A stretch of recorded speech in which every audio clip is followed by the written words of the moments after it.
in Kutch itself, like places like Mundra, where as well we have seen some level of property destruction, and various roads where in fact trees like this one in fact had fallen and had blocked the entire roads, and post which the NDRF had been called and they had to in fact clear out the entire area. And the wind in fact increasing as we speak. Abhishek, as I said, I believe we spoke too soon when we said the wind speed might be lesser, because just now in fact the gusts we are experiencing, we've been out since morning, and we are in fact since the landfall procedure has started, we are witnessing the high wind speed, the gusts of wind that have been that we are witnessing here on the ground. And of course images like this one, images like these of the trees that have fallen down, some roads that have gotten blocked, some roads that have gotten inundated, for instance in the Salaya village as well, where we were showing reports from Abhishek, those particular roads have also gotten inundated. So all of those things will be worked upon from tomorrow morning, as soon as it is safe for the authorities as well to in fact come out and start doing the relief work. And we are looking at least till tomorrow morning, when the relief work will also start by the authorities, where they will be speaking to the evacuees and then taking stock of the situation and then acting upon the data that they've gotten through the night, Abhishek. But as of now, even now, in fact, we are witnessing the wind speed, the gusts of wind we are in fact witnessing here on the ground, because of course the landfall procedure is still going on, and we can expect, it was supposed to in fact culminate by midnight, but we can expect this to go on for quite some time, for at least 1 to 2 hours more is what we were told. And the IMD predictions in fact had also said that after the entire landfall procedure is completed, after that they will see that the steep decrease in the wind speed from 155 km per hour to at least 45 to 55 km per hour is something that they had predicted. So we'll have to wait and watch whether or not in fact in the next 1 to 2 hours we will see that steep decrease in that wind speed. But as of now, the gusts continue. Well, Rakshita, this is in fact the aftermath of the storm that we are now witnessing on the ground. The wind speed has gotten more stable since last night. Since morning, we are experiencing that the wind speed is relatively much lesser than yesterday, what our experience had been on the ground. Obviously, because we had seen that the cyclonic storm was making landfall until about 3 a.m. Is where we had seen that the landfall procedure had effects on the ground. And what we'll show you right now are the pictures of after the storm.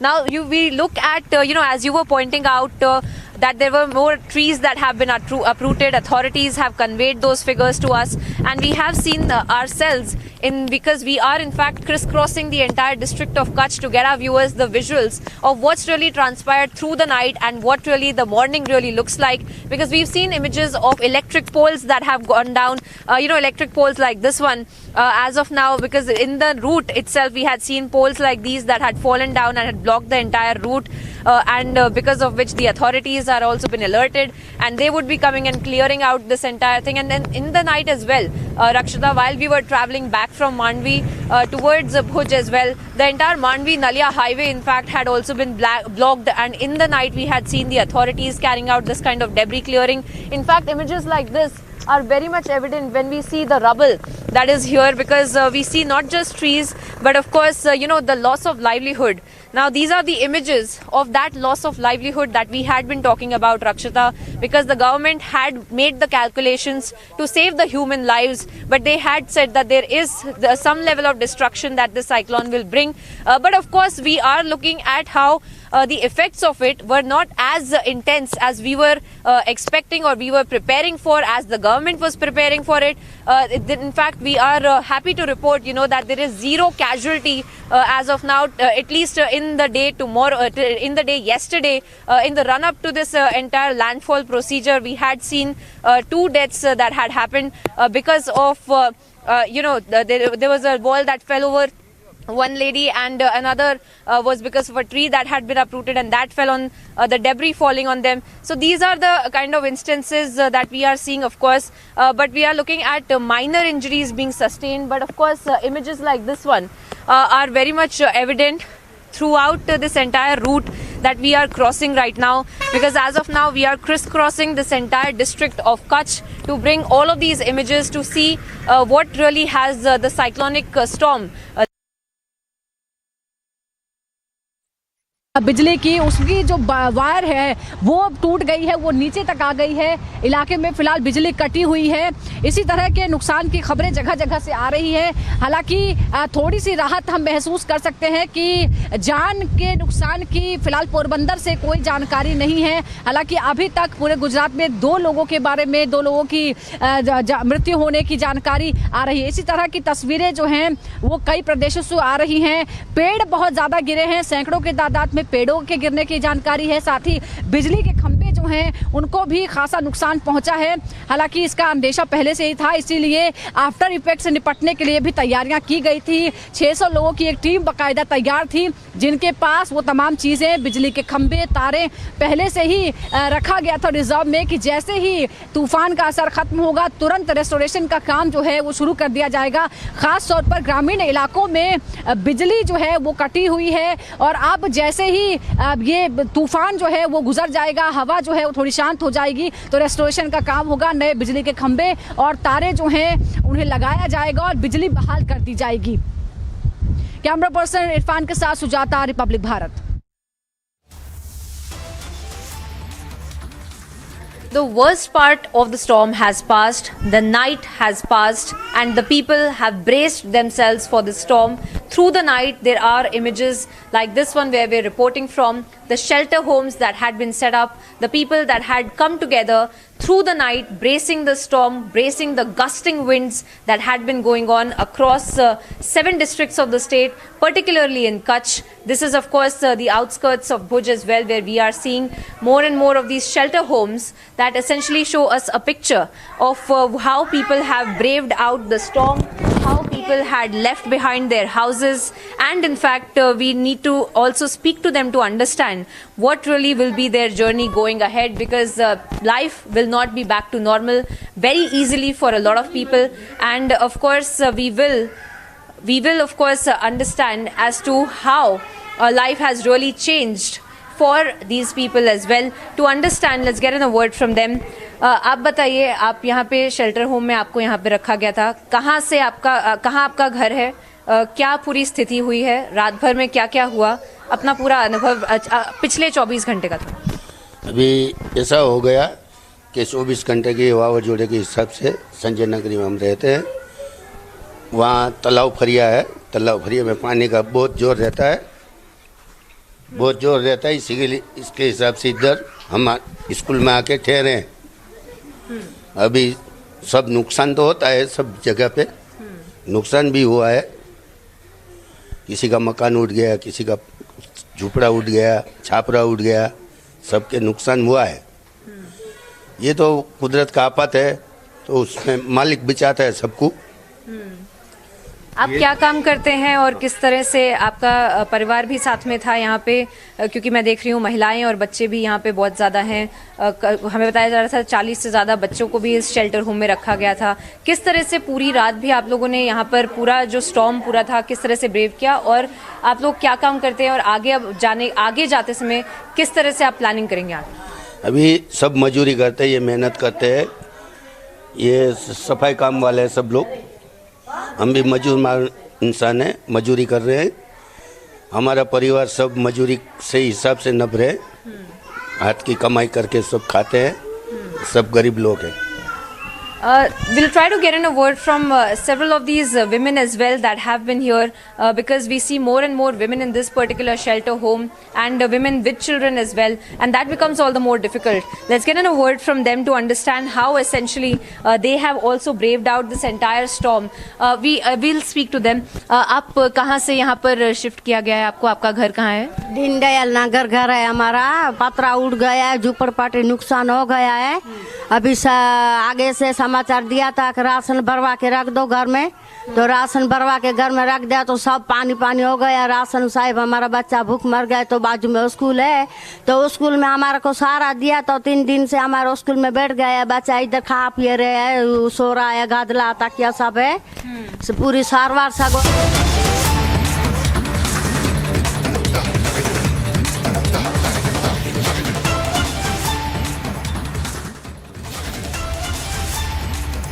And in Gujarat, Chief Minister holds a review meeting over Cyclone Biparjoy.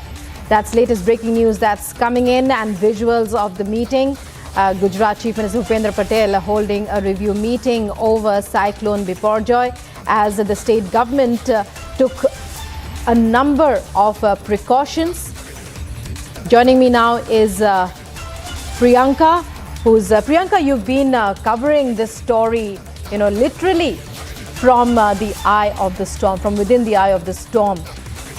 It's made landfall. Biparjoy has made landfall. It's wreaked havoc across a vast area. Now we're hearing that the Chief Minister is holding a review meeting. If you can give us a sense of what's likely to come out of it, because the process of picking up the pieces after that immense devastation, it begins now that it's finally made landfall. Over to you, Priyanka. Well, that's right. We had seen these review meetings being carried out by the Chief Minister through the day yesterday, and he was in constant communication with the district level administration, making sure that the relief work is in place, making sure that the evacuation is also being carried out by the NDRF, by the SDRF, by the teams that had been kept there on standby as well. Now, what's to come out of it is something that is very important that you asked, Rukma, because what's to come out of it is hopefully some relief for the images that we see around us. Because this essentially is the human element that we are showing our viewers of the cyclonic storm that has passed by from the Gujarat coast, the human cost of the cyclonic storm, so to speak, the houses of the people. This is essentially one of the dwellings of the daily wage workers as well who stay here. People had been evacuated from here and they had been shifted to shelter homes. And these images, sadly, of course, have become very natural because we have been crisscrossing Kutch since early in the morning. This, of course, is the outskirts of Bhuj city that we are showing you the visuals of. Just nearby is also a shelter that had been put up where people, in fact, had been shifted and to make sure that there is no loss of life. So that essentially, hopefully, is the outcome of these review meetings that are being carried out in the state capital, Gandhinagar, Rukma, because this essentially is the human cost of this cyclonic storm. And essentially what we also see is that the government promising that today is the day that they will start focusing on the relief work, making sure that there is compensation also given, any kind of relief that needs to be given. What's good to note about this entire situation, Rukma, is that the shelter homes that had been put up, in those shelter homes, they have been told that they can stay till about 20th of June. Now, till then, at least, there will be some time that would be given to the authorities to make sure that, everything is in place, that the compensation can be given or any kind of relief that they need to do for the people that have suffered the loss in this entire cyclonic storm. They can be also given some kind of relief. And that is what we are hoping that would come out of these review meetings, because we had seen the union ministers, Mansukh Mandavya, Purushottam Rupala, all of these ministers that had been here on the ground in Kutch, in Devbhoomi Dwarka, in Porbandar, and they had been hands-on with this entire situation, and they had been meeting with the evacuees as well, and they had been assuring them that after the storm has passed by from here, the focus of the government will be the relief work. But of course, still yesterday, understandably so, Rukma, the priority of the government had been to make sure that there is no human life that is lost, no animal life that is lost, no life in danger in this entire cyclonic storm. The goal of the government had been to work with zero casualties in this entire cyclonic storm. More or less in the last 24 hours, they have been able to do so, since nobody really came in the harm's way in the last 24 hours because of the aggressive evacuation, the aggressive awareness that had been done. And because, let's also tell our viewers the flip side of it, because we do see this destruction that has gone on, and then we see these people who had been living here, in fact, have been shifted to the evacuated houses, and they are the ones who had been safeguarded because of this evacuation. However, of course, it is sad to see them witnessing their houses, their dwellings completely falling apart. But they are, of course, here to witness it, and that is the most important part that the government has also mentioned, that the lives have been safeguarded, and then, of course, the livelihood will be focused upon, and that is what we are hoping would also come out of these review meetings, as we are talking about the Chief Minister carrying out this meeting in Gandhinagar. Of course, we are on the ground reporting on the aftermath of the cyclonic storm. The winds have slowed down, but of course, people waiting to go back to their normal lives. We'll be getting you each and every update after a very short break. Don't go anywhere.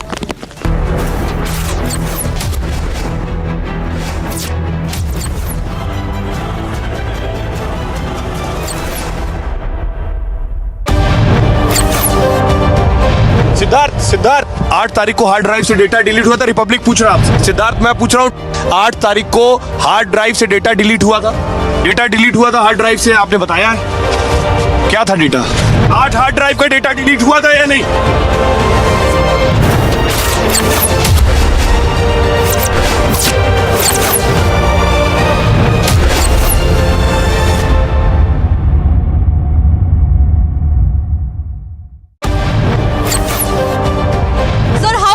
Investigation reached. So what is the update? When is the station master, sir? Has he been questioned? What went wrong, sir? Who is to be held responsible? The victims' families are seeking answers, sir. So how far has the investigation reached? So you'll have to answer, sir.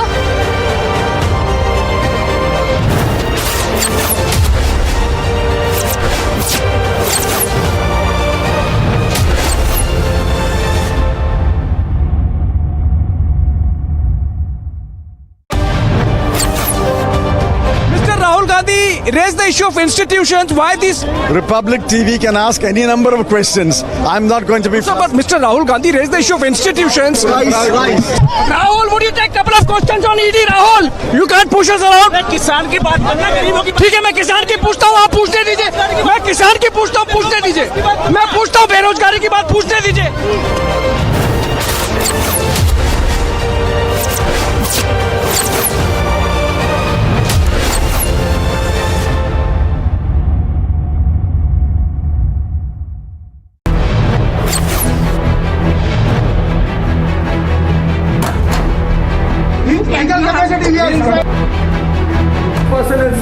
This gentleman who has entered my house illegally.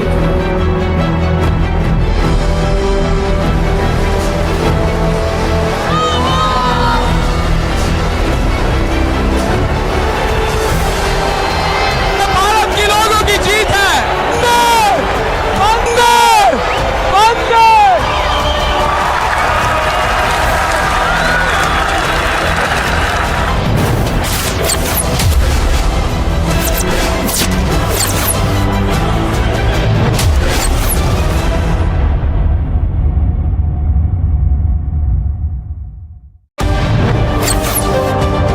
Lalu ji, आपके शहाबुद्दीन से क्या रिश्ते हैं? अरे तुम बराबर यही सवाल पूछते हो। शहाबुद्दीन हमारे पार्टी में थे, जेल में है। बातें होती हैं जेल में? कैसे बात होगी जेल से? टेप चलाते हैं? तुम्हारे पास होगा टेप? हाँ, टेप है, वो चलाया भी है। चलाते रहो, हरि का भजन गाते रहो। There you can see Lalu Prasad Yadav losing his cool with reporters, saying that you have absolutely no stature to ask him questions.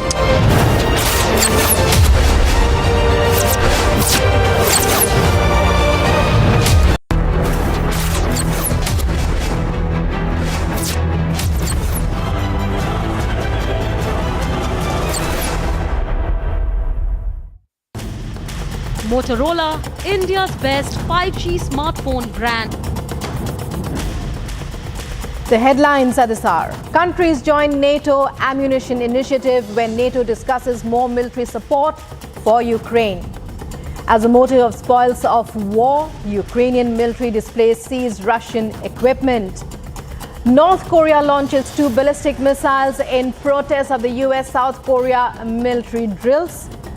China's factory and consumer activity weakens. Youth unemployment rises. Philippines volcano continues to spew lava and gases. Over 14,000 residents face displacement. They're going to try and come back once again. Here, sir. Sir, this is the back entry.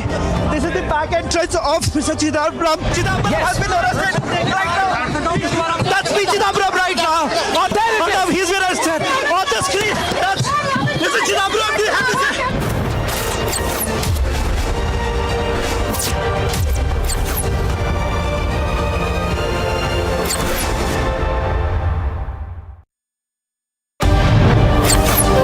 These are the images which shows you the reality of what really happened in the city of Bucha. What you see right now on your screens is the reality of this war where thousands and thousands of Ukrainians have lost their lives. We are standing in the premise of a church right in the middle of Bucha. ये जो आप अपने आंखों के सामने देख रहे हैं, ये विश्व के सबसे बड़ा एयरबस हुआ करता था एक टाइम पर, और आज आप जो देख रहे हैं इसका कुछ नहीं बचा. You have to leave from here.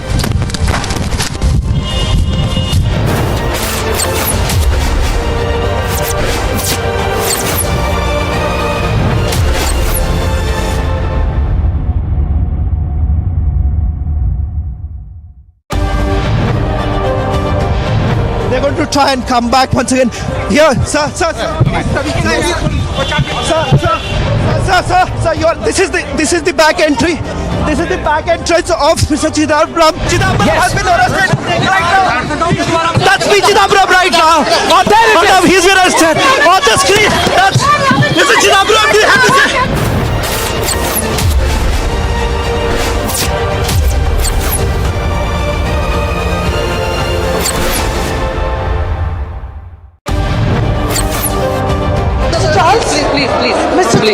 Please. Mr. Charles, what's lies ahead?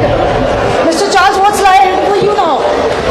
Mr. Charles, are you really think France will be safe for you?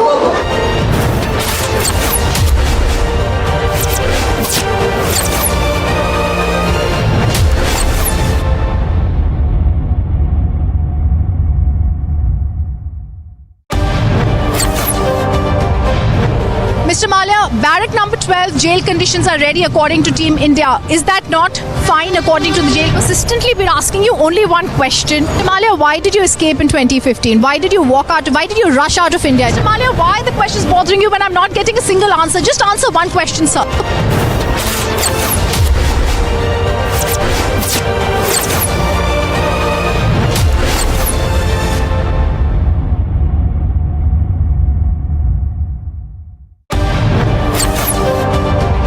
Men, women, they are marching towards the road. Though some clashes are also witnessed here at the Sheikhpura road. See the tear smoke shells being used by the Jammu and Kashmir police.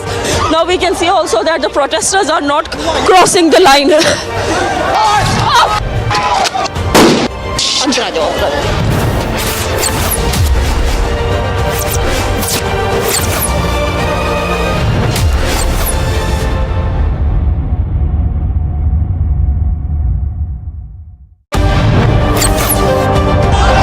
Agriculture provides livelihood for over 2.5 billion people.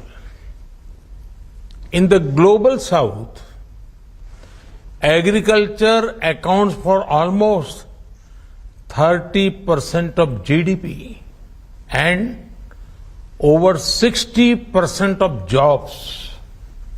And today, this sector faces several challenges. The supply chain disruption caused by the pandemic have been worsened by the impact of geopolitical tensions. Climate change is causing extreme weather events more and more frequently. These challenges are felt most by the global south. Friends, I want to share with you what India is doing in this most vital sector. Our policy is a fusion of back to basics and march to future. We are promoting natural farming as well as technology-enabled farming. Farmers all over India are taking up natural farming now. They are not using synthetic fertilizer or pesticides. Their focus is on rejuvenating the Mother Earth, protecting soil health, producing per drop more crop, and promoting organic fertilizers and pest management solutions. At the same time, our farmers are proactively using technology to boost productivity.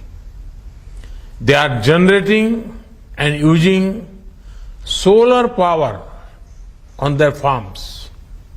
They are using soil health cards to optimize crop selection and drones to spray nutrients and monitor their crops.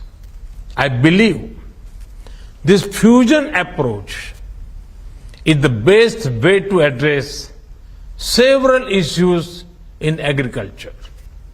Friends, as you know, the year 2023 is being celebrated as the International Year of Millets. You will find a reflection of this on your plates in Hyderabad with many dishes based on millets or Sri Anna, as we call it in India. These superfoods are not only healthy to consume, but they also help raise the income of our farmers by using less water, needing less fertilizer, and being more pest resistant. Of course, millets are not new. They have been cultivated for thousands of years. But markets and marketing had influenced our choices so much that we forgot the value of traditionally grown food crops. Let us embrace Sri Anna millets as the food of our choice. As part of our own commitment, India is developing an Institute of Millets Research as a center of excellence for sharing best practices, research, and technology in millets. Friends, I urge you to deliberate on how to undertake collective action to achieve global food security. We must find ways to build sustainable and inclusive food systems focused on marginal farmers. We must find ways to strengthen global fertilizer supply chains. At the same time, adopt agricultural practices for better soil health, crop health, and yield. Traditional practices from different parts of the world may inspire us to develop alternative for regenerative agriculture. We need to empower our farmers with innovation and digital technology.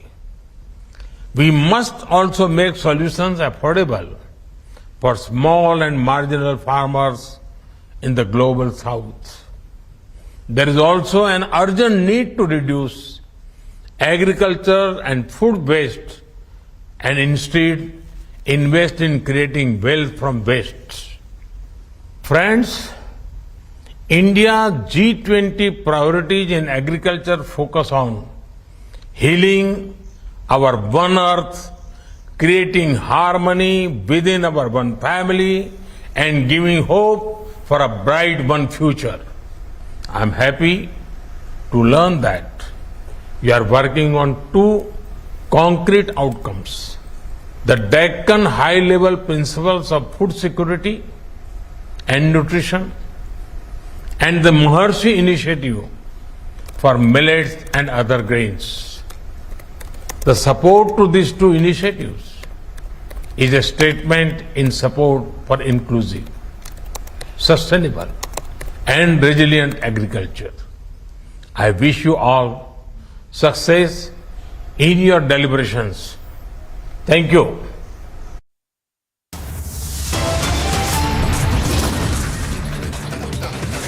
The headlines at this hour: Cyclone Biparjoy makes landfall. Heavy rains along with strong winds lash parts of Gujarat.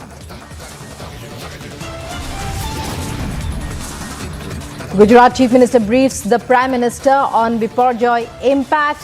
More than 90 trains to remain cancelled. No loss of life so far.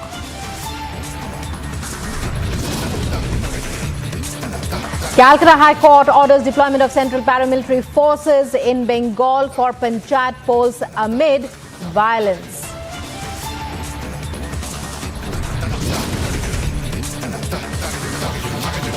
Major face-off erupts as governor returns the Stalin government's recommendation to allot portfolios of Minister Senthil Balaji.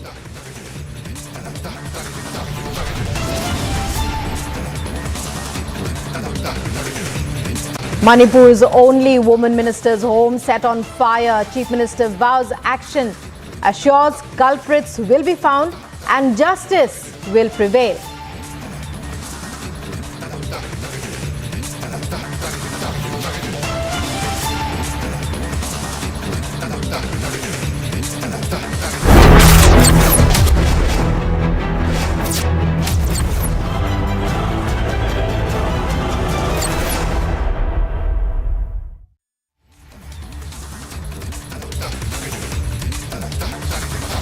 Hello and welcome once again. You're watching Live and Breaking on Republic TV, India's fastest and most watched television news channel. I'm Rukma Datta, and let's begin with breaking news that's coming in regarding the protesting wrestlers.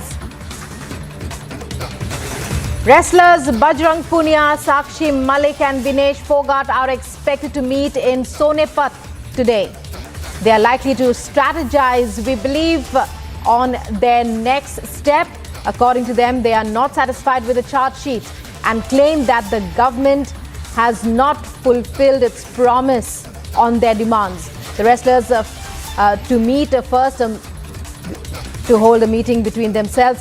But let me get you my colleague on the ground there, Harsha, who will be bringing you all the details. Harsha, it's over to you. If you could take our viewers through what you're hearing about the proposed meeting of the wrestlers. When is it likely to happen? Delhi police, meanwhile, have brought out a more than 1,000-page charge sheet. Over to you, Harsha. Yes, Rukma, rightly stated. Yesterday we saw that the charge sheet was filed in the Rouse Avenue Court by the Delhi police official. It was a 1,500-page charge sheet where the allegation, where the charges which were framed by the Delhi police official against Brij Bhushan Sharan Singh were 354, 354A and D, and on Vinod Tomar as well. There were 4 charges which were framed. But now yesterday, while Sakshi Malik yesterday was stating that whatever the next plan of action will be, she will put up in the southern parts of Saurashtra, Kutch and adjoining areas of North Gujarat region. From evening, there could be 40 to 50 kmph wind speed over the adjoining areas of South Rajasthan. Along the coast of Saurashtra, Kutch, wind speed has decreased, but still at present, 50 to 60 kmph wind speed, gusting to 70 kmph wind speed prevails along the Saurashtra and Kutch coast. It will gradually reduce, and by afternoon it may become 35 to 45 km per hour, gusting to 55 km per hour. So therefore, till noon, sea condition will continue to become rough to very rough. So fishermen should not venture into sea off Saurashtra and Kutch coast. The rainfall is continuing, heavy to very heavy rainfall over Saurashtra and Kutch districts. It will continue for today with heavy to very heavy rainfall at a few places and isolated extremely heavy falls, that is rainfall exceeding 20 centimeters. At the same time, rainfall belt also will extend to southern parts of Rajasthan from today afternoon, and we can expect heavy to very heavy rainfall. On 17th also, heavy to very heavy rainfall will continue over south Rajasthan, and there could be extremely heavy rainfall at isolated places of south Rajasthan. The wind speed will have certain damaging impact for next 6 hours in terms of uprooting of small trees, breaking of tree branches, and some damage, or you can say partial damage, to telephone lines or electric lines. Mud houses, tin houses, asbestos houses, hoardings, etc. could be affected by this wind during next 6 hours. Thank you. Sir, आज के लिए किन किन area में आप लोग warning दे रहे हैं? आज के लिए हम गुजरात और राजस्थान, ये 2 स्टेट के लिए वार्निंग दे रहे हैं। गुजरात में heavy to very heavy rainfall होगा और आइसोलेटेड प्लेसेस में एक्सट्रीम हेवी रेनफॉल होगा, specially Saurashtra and Kutch districts. और नॉर्थ गुजरात रीजन का जो डिस्ट्रिक्ट है जैसे बनासकांठा वगैरह, उसमें भी बारिश हो सकता है और heavy to very heavy rainfall हो सकता है। इसके अलावा जो साउथ राजस्थान का जो डिस्ट्रिक्ट है वहाँ भी heavy to very heavy rainfall हो सकता है, स्पेशली आफ्टरनून ऑनवर्ड्स। और 17 तारीख को रेनफॉल एक्टिविटी रिड्यूस होगा गुजरात में, only isolated heavy to very heavy हो सकता है नॉर्दर्न पार्ट्स में, मगर साउथ राजस्थान में heavy to extremely heavy rainfall हो सकता है 17 तारीख को कुछ इलाका में। सर, साइक्लोन की वजह से जो समुद्र का तापमान है वो काफ़ी कम हो गया है, अब रिचार्ज होने में इसको कितना वक्त लगेगा, और मानसून के लिए जो अनुकूल स्थिति हम जिसे कहते हैं वो अब दोबारा कब बन पाएगी? साइक्लोन जब भी कोई समुद्र के ऊपर आता है, साइक्लोन के साथ होते हुए क्लाउड से बारिश होता है। बारिश होने की वजह से सी सरफेस का जो वाटर है वो कूल होता है। इसके साथ साथ साइक्लोन में जो विंड घूमता रहता है एंटी क्लॉकवाइज नॉर्दर्न हेमिस्फीयर में, इसमें जो समुद्र का वाटर है, सी वाटर सरफेस में, वो भी घूमता रहता है एंटी क्लॉकवाइज। जब एंटी क्लॉकवाइज घूमता रहता है तो नीचे का जो पानी है वो ऊपर आता है, इसको ऑफवेलिंग बोला जाता है। और प्रेशर भी लो होता है, यानी प्रेशर लो होने की वजह से इसको हम इन्वर्स बैरोमेट्रिक इफेक्ट बोलते हैं, जिसमें कि स्वेलिंग होता है वो एरिया में सी सरफेस का, इसलिए नीचे का जो कोल्ड वाटर है वो भी ऊपर आता है। तो ये सभी कारण से समुद्र की जो तापमान है, जहाँ जहाँ साइक्लोन जाता है वहाँ गिर जाता है। कभी कभी तापमान 4 से 5 डिग्री, ये 7 से 8 डिग्री तक भी ये गिर सकता है।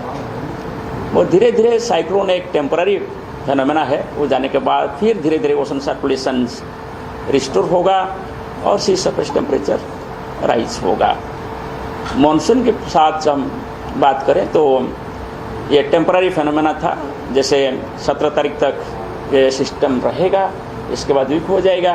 18 तारीख से फिर फेवरेबल कंडीशंस डेवलप होगा और साउथ इंडिया और ईस्टर्न इंडिया में कुछ हिस्सा से 21 तारीख तक मॉनसून आगे बढ़ेगा 21st तक। हाँ सर, ये डीप डिप्रेशन जो आपने बोला, where is this deep depression going to be created, and are we also going to see rainfall towards adjoining parts of Maharashtra? Deep depression will not be created. Deep depression will be the weakening stage of the cyclone. A cyclone forms from a low pressure area. It becomes depression, then deep depression, then cyclone, severe cyclone, very severe cyclone, etc. in its intensifying stage. Then when it decays, it also comes in that stage. It will come from very severe cyclone to severe cyclone, from severe cyclone to simply cyclone storm, then it will become deep depression, then it will become depression, then will mark pressure area.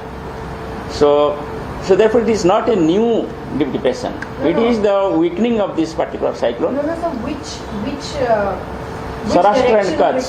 okay. It will be over Saurashtra and Kutch and adjoining areas of North Gujarat region and South Rajasthan. There only. Sir, and about the rainfall situation in adjoining parts of Maharashtra? Maharashtra के लिए हम कोई warning नहीं दिया है। Sir, जिस तरीके से वेरी सीवियर साइक्लोन स्टॉर्म कहा गया इसको और लंबे समय तक ये साइक्लोन जो चलता रहा, क्या इसलिए कोई नए रिकॉर्ड सेट किए या फिर कुछ नए चीज़ें दर्ज कराई हैं? देखिए, ये कोई नया रिकॉर्ड तो हुआ नहीं, क्योंकि पहले से ऐसे ही साइक्लोन है नॉर्थ इंडियन ओशन में जिसका पीरियड इससे ज़्यादा है, और पहले इसका तो डिसिपेशन होने दीजिए, देन पता चलेगा कि एग्जैक्ट पीरियड कितना रहा, देन हम कंपेयर करके हम आपको कंप्लीट स्टैटिस्टिक्स देंगे। मगर रिसेंट टाइम में मैं आपको बताना चाहता हूँ कि साइक्लोन क्या था, जो कि लगभग 10 दिन का टाइम पीरियड था। साइक्लोन गजा था जो कि लगभग 10 दिन टाइम पीरियड था।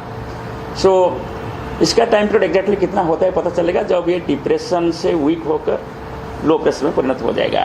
एक साइक्लोन का लाइफ पीरियड यही माना जाता है डिप्रेशन टू डिप्रेशन। इस साइक्लोन का कितना असर हुआ है मॉनसून पर?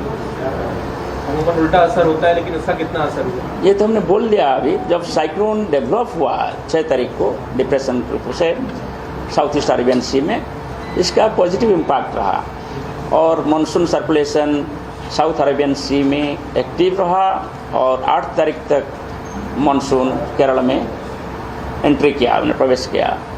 इसके बाद भी साउथ पेनिनसुला में कुछ एरिया को रिकवर किया, मगर जब मानसून सर्कुलेशन डिटैच होते हुए नॉर्थवर्ड बढ़ा साइक्लोन, तब इसका इम्पैक्ट पॉजिटिव इम्पैक्ट कम हो गया और अभी ऐसे कोई पॉजिटिव इम्पैक्ट नहीं है, इसलिए मानसून फर्दर एडवांस नहीं किया है। मगर अभी ये जब डिसिपेशन हो जाएगा फिर मानसून सर्कुलेशन एक्टिवेट होगा, जो मैं बोल रहा हूँ 21 तारीख तक साउथ पेनिनसुला के कुछ हिस्सा और ईस्टर्न इंडिया के कुछ हिस्सा में मानसून आगे बढ़ेगा। सर, दिल्ली एनसीआर में भी कुछ असर देखने को मिलेगा इस रीजन में? नहीं, अभी तक जो हमारा पूर्वानुमान है इससे कोई डायरेक्ट इम्पैक्ट दिल्ली एनसीआर में है ये, मगर जब सेंट्रल इंडिया की तरफ ये बढ़ेगा तब इसके प्रभाव में कुछ मॉइस्चर आ जाएगा, क्लाउडनेस आ सकता है, मगर ऐसे कुछ हैवी रेन की स्ट्रॉन्ग विंड इसकी वजह से नहीं होना है। राहत मिलेगी सर दिल्ली वालों को? क्या अनुमान है दिल्ली वालों का राहत मिलेगी? नहीं, इसके लिए कुछ साइक्लोन के साथ कुछ रिलेशन नहीं। ठीक है, thank you.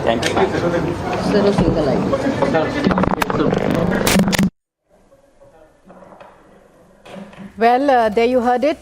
The IMD there coming out with a statement on all that's likely to happen now that Cyclone Biparjoy has made landfall. Alerts issued for Gujarat as well as Rajasthan now, towards which the cyclone is moving inward. Of course, the wind speeds have drastically reduced.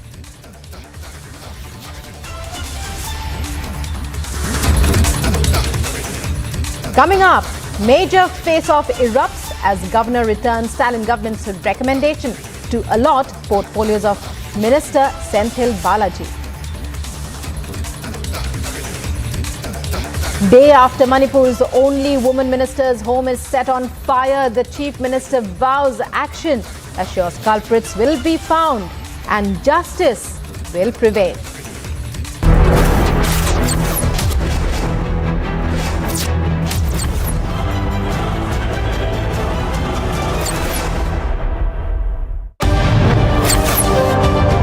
Lalu ji, आपके शहाबुद्दीन से क्या रिश्ते हैं? अरे तुम बराबर यही सवाल पूछते हो। शहाबुद्दीन हमारे पार्टी में थे, जेल में है। बातें होती हैं जेल में? कैसे बात होगी जेल से?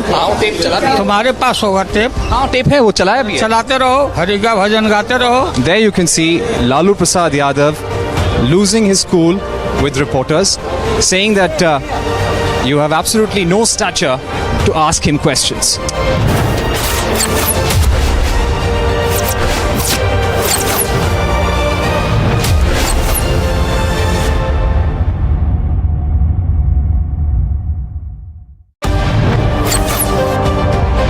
साहब यहाँ आपातकाल लगाए, देशमुख साहब यहाँ घोषित आपातकाल है। 1000 एडिटर मुझे पकड़ रहे हैं, ये देखिए मुझे पकड़ रहे हैं। देशमुख साहब, मेरा खून निकल रहा है, आप देख रहे हैं। देशमुख साहब यहाँ घोषित आपातकाल है, आप पत्रकारों को जेल में डालेंगे, मुझे पकड़ रहे हैं। 1000 रिपब्लिक आप ऐसे पकड़ेंगे मुझे? मेरे मुंह से खून आ रहा है, मेरे मुंह से खून आ रहा है, ये देखिए।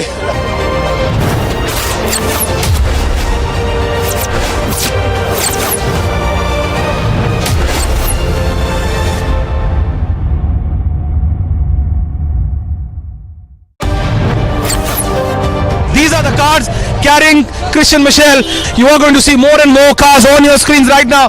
And that is Christian Michel. First visuals on your screen. Christian, would you want to speak? Christian, have you turned in a brewer? Christian, would you give facts to India? Christian, will you tell the truth about those names? Christian, will you tell the truth about the family? Christian, and that's the car getting in. Christian Michel, first visuals.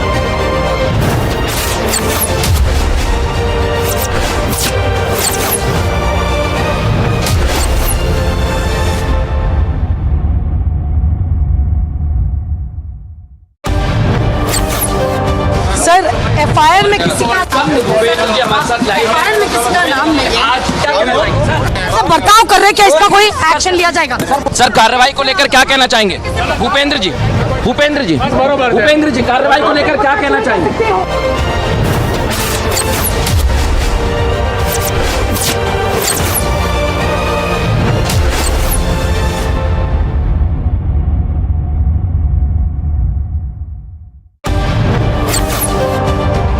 Mr. Waze, why you arrested him, sir? The Alibag police has arrested him under section 306 and 34 of... Because it was a case, I believe, that was closed by the police itself. Yeah, the same police and same court has opened it. Sir? No, I'm not. I'm following. I'm doing my job. I'm doing my job. They're trying to stop us from reporting.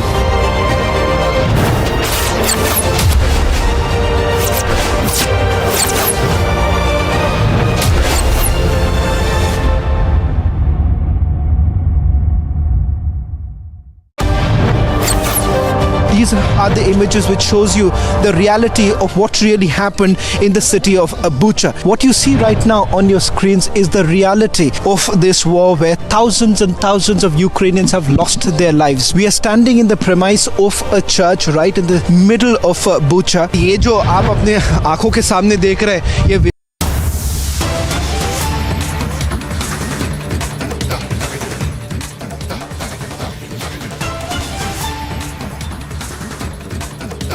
Breaking news coming in from Karnataka.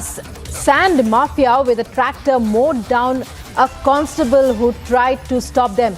The miscreants ran a tractor over the police constable. The head constable died on the spot after being hit by the tractor. The incident took place near Narayanapura village in Kalaburagi district of the southern state.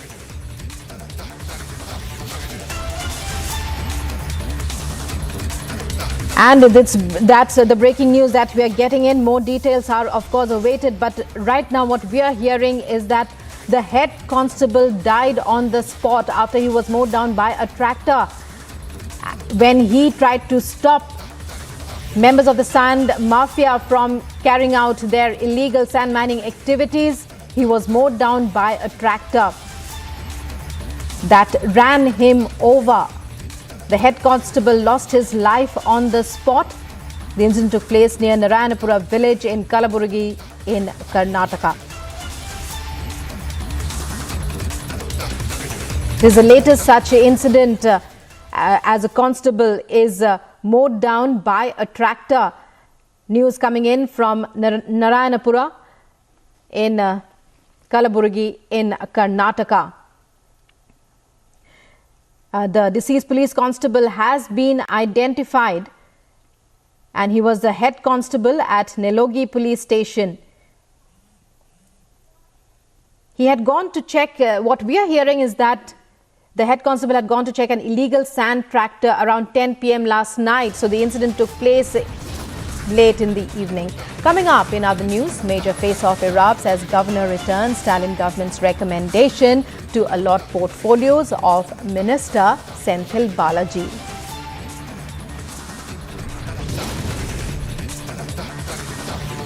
Also, day after Manipur's only woman minister's home is set on fire, the chief minister vows action, assures culprits will be found and justice will prevail.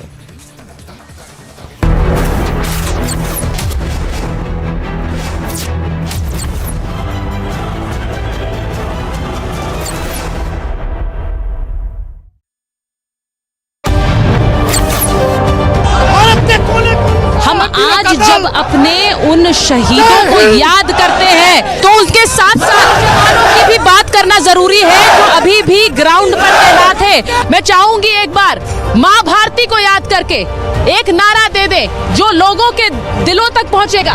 एक बार भारत माता की भारत माता की भारत माता की।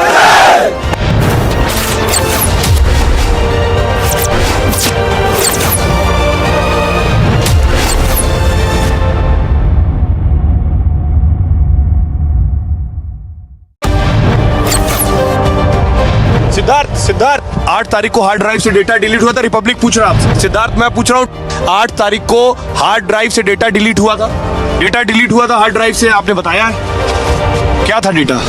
8 hard drive का data delete हुआ था या नहीं?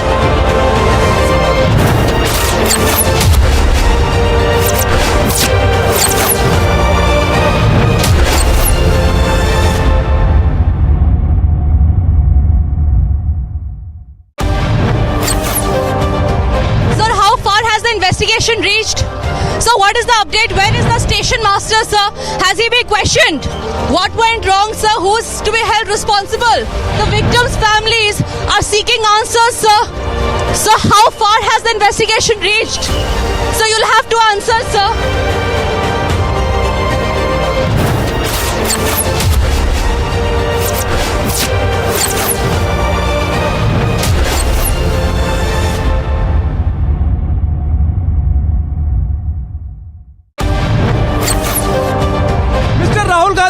Raise the issue of institutions. Why this? Republic TV can ask any number of questions. I'm not going to be. So, but Mr. Rahul Gandhi raised the issue of institutions. Right. Rahul, would you take a couple of questions on ED? Rahul, you can't push us around. मैं किसान की बात करना गरीबों की। ठीक है, मैं किसान की पूछता हूँ, आप पूछने दीजिए। मैं किसान की पूछता हूँ, पूछने दीजिए। मैं पूछता हूँ बेरोजगारी की बात, पूछने दीजिए।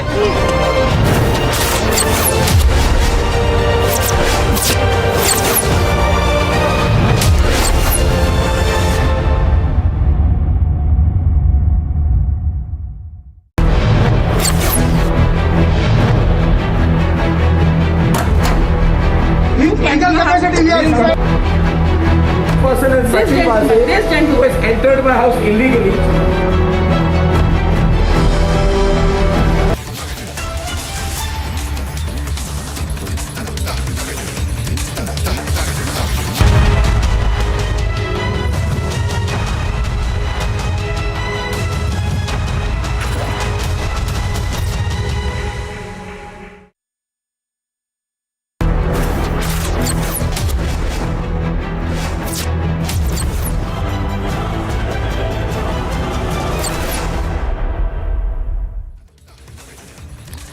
A very good morning. We are live and breaking on Republic TV, getting you all the latest from across the country with special focus on the latest updates from Cyclone Biparjoy hit areas. Let us get you all the headlines at this hour first.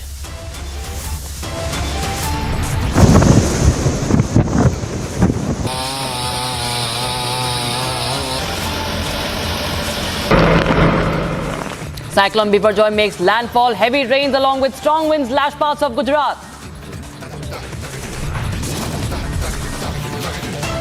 Gujarat Chief Minister briefs Prime Minister on Biparjoy impact. More than 90 trains to remain cancelled. No loss of life so far. Calcutta High Court orders the deployment of central paramilitary forces in Bengal for panchayat polls amid violence. Major face-off erupts as governor returns Stalin government recommendation to allot the portfolios of Minister Senthil Balaji. Day after Manipur's only woman minister's house was set on fire, CM vows action, assures culprits will be found and justice will prevail.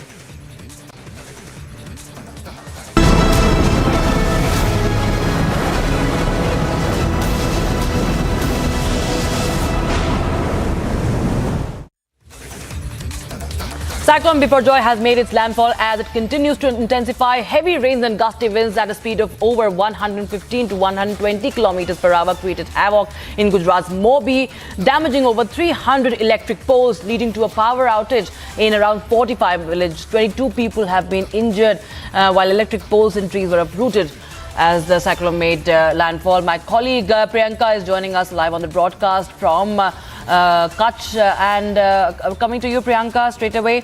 What are the latest updates that you are hearing? What is the situation right now on ground zero in Kutch?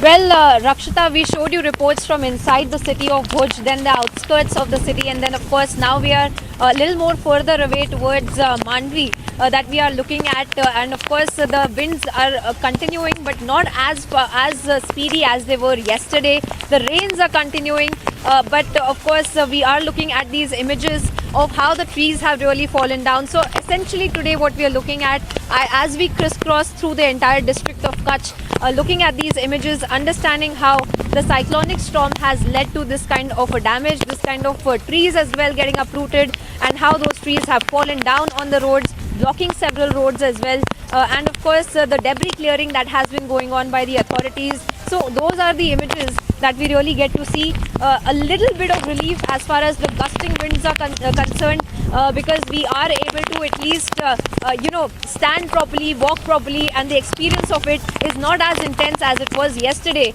since naturally so we were looking at a landfall procedure going on yesterday, but this essentially what we are looking at, the experience of it is the aftermath of the cyclonic storm that has passed by the Gujarat coast. Of course, this is important to be noted here that there have been zero casualties in the last 24 hours, especially when the landfall procedure was underway. That means that during the time that the gusting winds had been going on, there is zero casualty that had been reported, and that really is a telling sign of how the government machinery had been working, making sure that the evacuation procedure was in place, making sure that about 1 lakh people had been kept out of the harm's way. And because remember, look at these images to try to understand for our viewers as well, because this is the kind of debris clearing that we are seeing, and these are the trees that might have been flying at the wind speed of about 122 km per hour. That would have been extremely lethal for anybody who would have been outside, anybody who would have ventured out, not just in the low-lying areas, but also in the urban areas, where essentially in the urban pockets that the people have the propensity to not really adhere to these kind of directions and the advisories given by the local authorities. But that also did not happen. So that essentially is a telling sign of how much awareness that was being carried out by the authorities, the door-to-door campaigns that were being carried out by the authorities, and that essentially tells us how this has been a successful evacuation procedure also in the run-up to the cyclonic storm that had made landfall yesterday. And now today, of course, we are looking at the aftermath in terms of the heavy rainfall. There are bouts of it when it becomes extremely heavy. Then, of course, it becomes difficult to stand outside. As it is happening, in fact, right now a little bit. But apart from that, there is not too much of a gusting wind, as we had seen that the predictions of the IMD had also been about 55 km per hour. At least today, since after the landfall, there would have been a steep decline in the wind speed that was from 155 km per hour to 55 km per hour. And that is the gale wind speed, and that is what we are experiencing right now. And of course, we are looking at how the aftermath of it would have also led to a flood-like situation in the low-lying areas. But no human, in fact, has come in the harm's way. Nobody had been, stranded there. Health had been reaching everyone. But as of now, once again, if we tell you about the weather conditions and the experience of the aftermath of the cyclonic storm, we are looking at very heavy rainfall in certain pockets of the state, specifically in North Gujarat. We had seen alarming images, really, Rakshita, coming to light from North Gujarat, specifically Sabarkantha, Banaskantha, and even here in Kutch for that matter, as it is evidently so visible that there is a heavy rainfall going on in certain pockets and in Kutch specifically as well. In fact, just like this one, just like this that we are experiencing, from 15-20 minutes of interval, in 15-20 minutes of interval, we experience this kind of heavy rainfall and a bout of gust but not as speedy as it was till yesterday, and understandably so and naturally so. As far as the landfall procedure is concerned, that has stopped. Since of course this had been predicted by the IMD, the precautions are also being taken into consideration regarding those predictions as well, because we are looking at the government authorities that had shifted this about 1 lakh people into these shelter homes. But they have also now told that these people can in fact stay in these shelter homes till at least 20th of June, and that would give the government enough time to carry out any kind of relief work, any kind of compensation that they might want to also look at in terms of the evacuees being given relief, because we have seen heartbreaking images as well, Rakshita, on the sidelines, in villages, in city areas as well, where the workers that had been living in kacha houses, they have been left completely homeless. Their houses have been completely wrecked. The dwellings have been completely wrecked, and that really is the human cost of this cyclonic storm that we had also experienced. We are still experiencing the aftermath of it, and of course we will have to wait and watch as to how the government takes these steps and what really is the plan of action. Now, of course, there is a lot of volatility in the weather as it was expected, because even as we are speaking, there is a bout of heavy wind that we are experiencing, and that keeps coming and going as we see the aftermath of the cyclone, at least on the ground. And that essentially tells us how important this entire procedure being carried out by the machinery is, and how important it is that they're not jumping the gun of letting the evacuees go back to their houses if they have them, or evacuees getting out of the shelter homes as well, and making sure that the advisories are still in place by the government, precautions are still in place, and the teams of the NDRF, SDRF or any relief teams are also still kept on standby. So too early to say that the entire danger has passed, but of course there is an immediate relief of the cyclonic storm having made the landfall. But even now, after the landfall, we are looking at the experience of it being in gusty winds, considerably lesser in speed, and heavy rainfall as well. And of course, the authorities are also prepared for any flood-like situation that might also occur, because they had said that the IMD prediction in fact had stated that there is going to be a flood-like situation in north parts, and even now, we are experiencing a lot of heavy rainfall and winds as well. So these are of course the kind of characteristics that we are looking at as far as this cyclonic storm is concerned. And after the point that it has made this landfall, this is the aftermath in our experience of it. Rakshita. Right. All right. Thank you so much, Priyanka, for joining us with all those details on that story. We'll keep coming back to you, but meanwhile, take care of yourself and stay safe.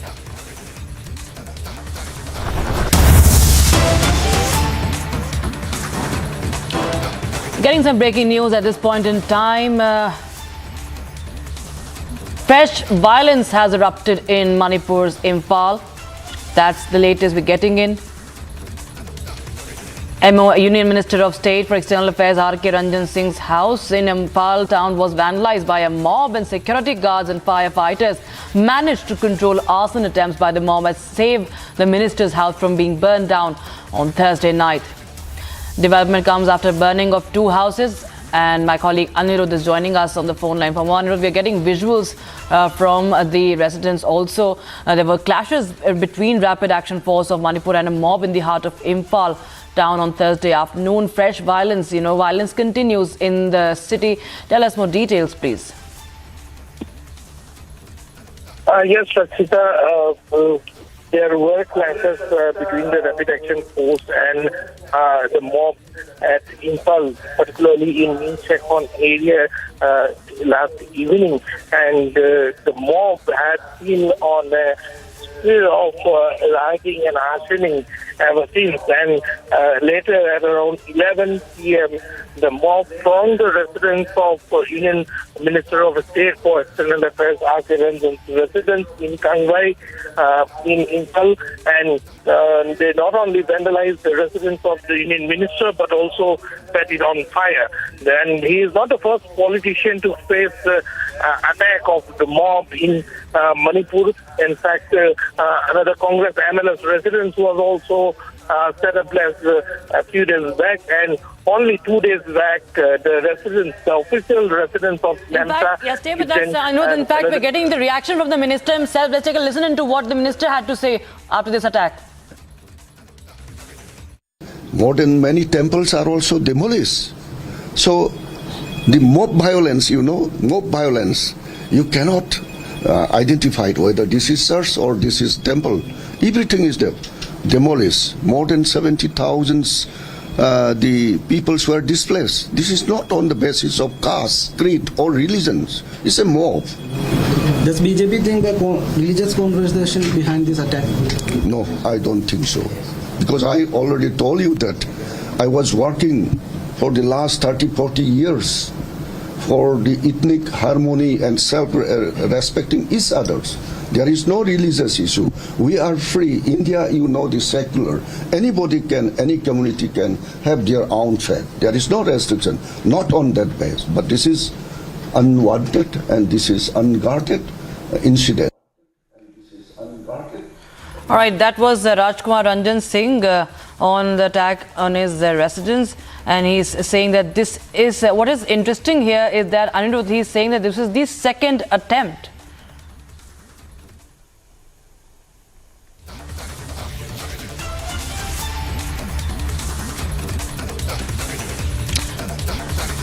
All right, we seem to have lost this. Ryan, let's take a listen into this report, in fact, that was filed by my colleague Anirudh on this story. The house that you see behind me is not of a commoner, but in fact this is the official residence of a minister of N. Biren Singh cabinet, which was vandalized by a mob last evening. Last evening, around more than 100 strong mob thronged into the residence of Minister Namsa Kipgen and from one side started to demolish the house. They not only vandalized all the belonging, including the garden in this official residence of the minister, but also set ablaze the entire official residence. All that remains here now are the debris and the wreckage of the belonging that were inside this house. All the official documents, all the files, all that were inside this building have been completely turned into ashes. Even after more than 18 hours, smokes are still coming out of the debris. Luckily, the minister and his family was not at this official residence when the mob attacked, and this incident happened hardly 200 meters away from the Imphal police station. So you can just imagine the law and order situation in the state of Manipur. The residence of a cabinet minister vandalized, ransacked and set on fire hardly 200 meters away from the police station. This is the current situation of Manipur. Recently, after the visit of Union Home Minister Amit Shah and also Assam's Chief Minister Dr. Himanta Biswa Sarma to the state of Manipur, it was being hoped that normalcy will soon return to the state, which has witnessed violence for more than 30 days. Right now we are in Cyclone area of Imphal East, and as you can see a few hundred meters away from me, there is a standoff going on between the mob and the police. The security forces are deployed there, and it has been learned that the mob tried to enter into a area which is predominantly Kuki residential area, and when they were arsoning the houses in that locality, the security forces came in to control the situation and disperse the mob, and that is when the standoff began. And as of now, in order to disperse the mob, the security forces have been firing tear gas cells as well as bullets in the air in order to disperse the mob. As we report from Cyclone in Imphal, the standoff still continues, and it is being learned that though the mob has blocked the road even for essential services like the fire tenders to go to the area where they have set ablaze the houses, the police and the security First time I anyhow convinced them, and security protected the first issue. And that was in the early evening. And this time, yesterday, it was in the late night, about 10:30. And everything is normal. Suddenly, crowds of people came and attacked. I was told. Then even the house is fire. The fire brigades cannot enter the area. The people block it. I do not know why, for what reason they are attacking to me. There is no reason.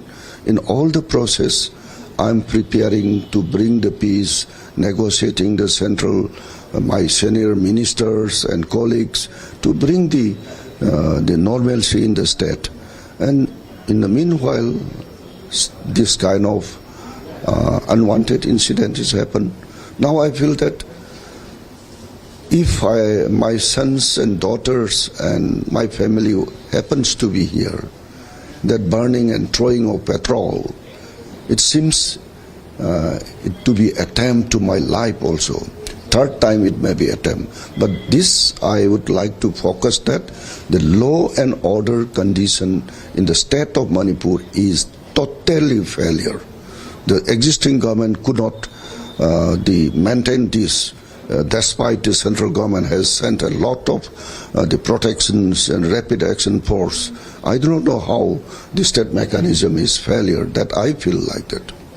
Sir, are you informed in Home Department? Yeah, Home Department I already informed. Informed the Prime Minister? Yeah, even the Amit Shah ji is called me, and I said that I was out of station. I am here in the political programs.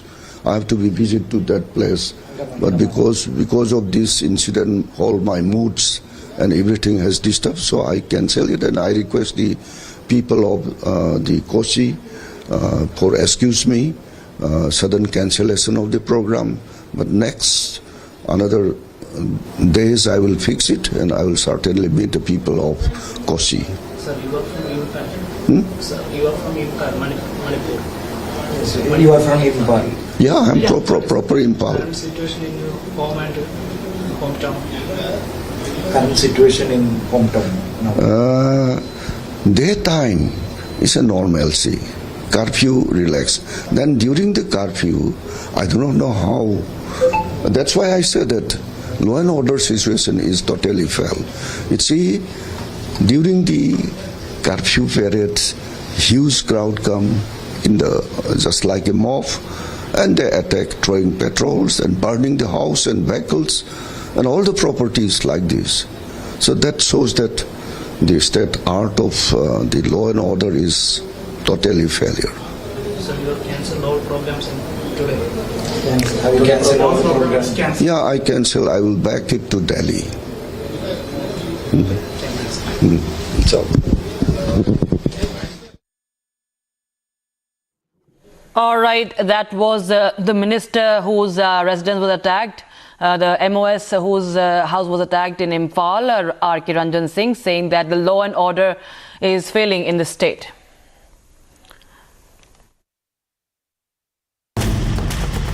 Motorola, India's best 5G smartphone brand.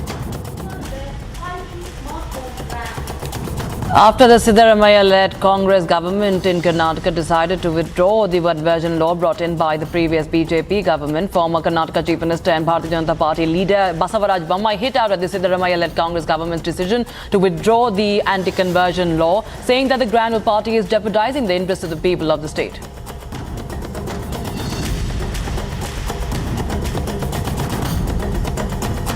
In a bold and unexpected move, Delhi Health Minister Saurabh Bharadwaj of the Aam Aadmi Party says he in fact proposed an intriguing offer to the Congress party on Thursday. He announced that if Congress refrains from contesting the elections in Delhi and Punjab, the Aam Aadmi Party would reciprocate by abstaining from the upcoming elections in Madhya Pradesh and Rajasthan.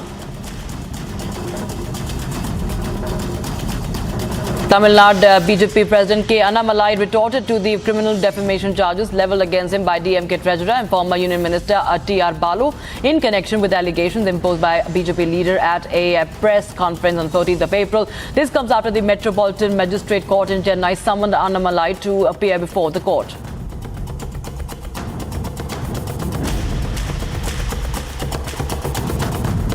After the Delhi police requested court approval to dismiss the POCSO case against the chief of the Wrestling Federation of India, Brijbhushan Sharan Singh, citing the retraction of allegations by a minor and a father, Sakshi Malik has raised concerns and criticized the police's handling of the complaint. Sakshi says that there was pressure and threats is what she has heard. The court will have to decide what to do.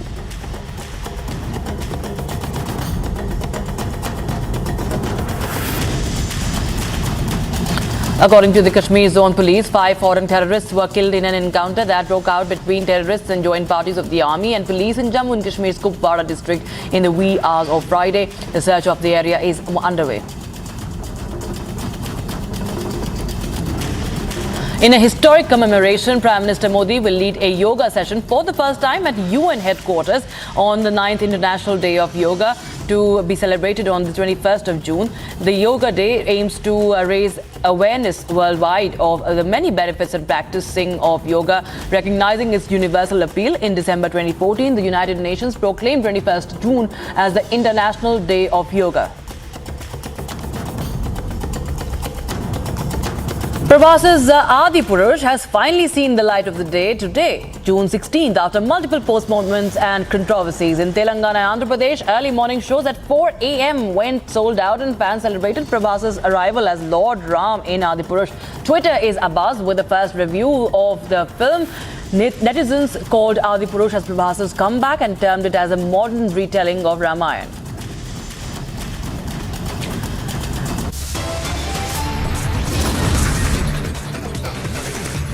Time for a very short break, with lots more coming up on the other side. Calcutta High Court has ordered deployment of central paramilitary forces in Bengal for panchayat polls amid violence.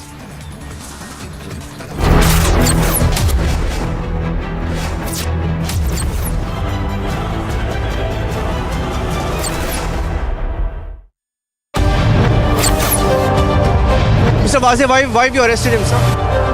The Alibag police has arrested him under section 306 and 34 of... Because it was a case, I believe, that was closed by the police itself. Yeah, the same police and same court has opened it. Sir? No, I'm not. I'm following. I'm doing my job. I'm doing my job. They're trying to stop us from reporting.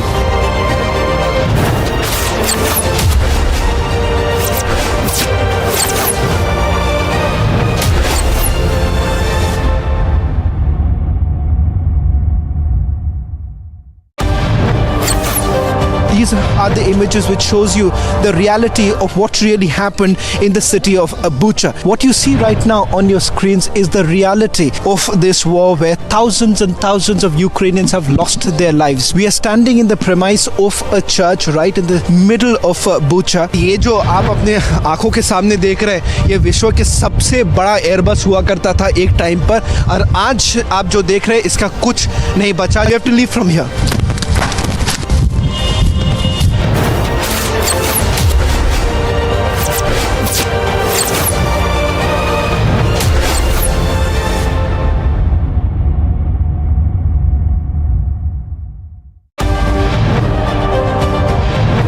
To try and come back once again.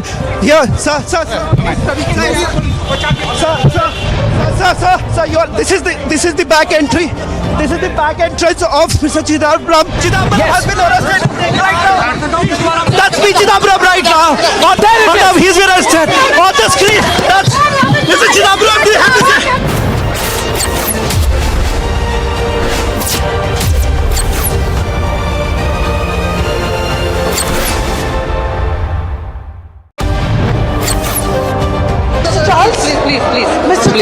Please. Mr. Charles, what's lies ahead?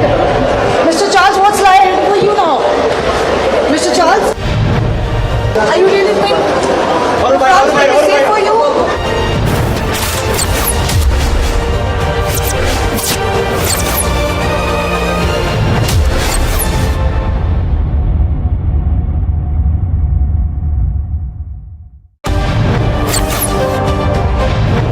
Mr. Malia, barrack number 12, jail conditions are ready according to Team India. Is that not fine according to the jail? Consistently been asking you only one question. Mr. Malia, why did you escape in 2015? Why did you walk out? Why did you rush out of India? Mr. Malia, why are the questions bothering you when I'm not getting a single answer? Just answer one question, sir.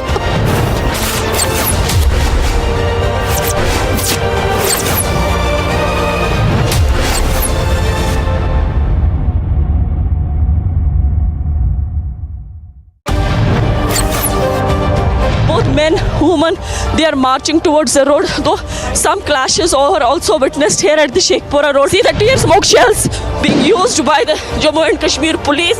Now we can see also that the protesters are not crossing the line. Motorola, India's best 5G smartphone brand. 2 unclaimed bags found in PWD colony in Mendhar area of Kutch. Now, area was sealed by the security forces. The investigation is currently underway in Kutch, and you can see the 2 unclaimed bags on your screen right now.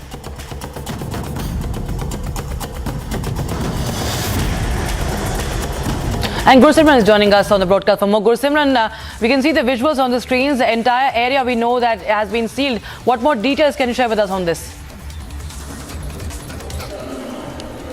See, it was at around, we are told at around 10:15 that 2 unclaimed bags were spotted in the PWD colony area of the Mendhar area of the Poonch district. Soon after which the joint forces were rushed to the spot. Now the Indian Army too has been called to the spot.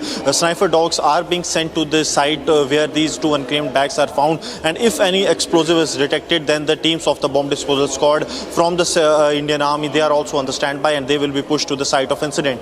Yes. All right, thank you so much, Gursimran, for joining us with all those updates on that story.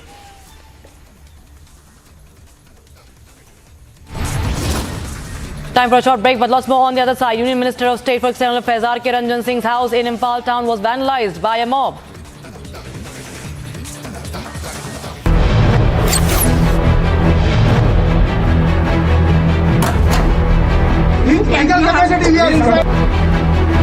Person in such a way who has entered my house illegally.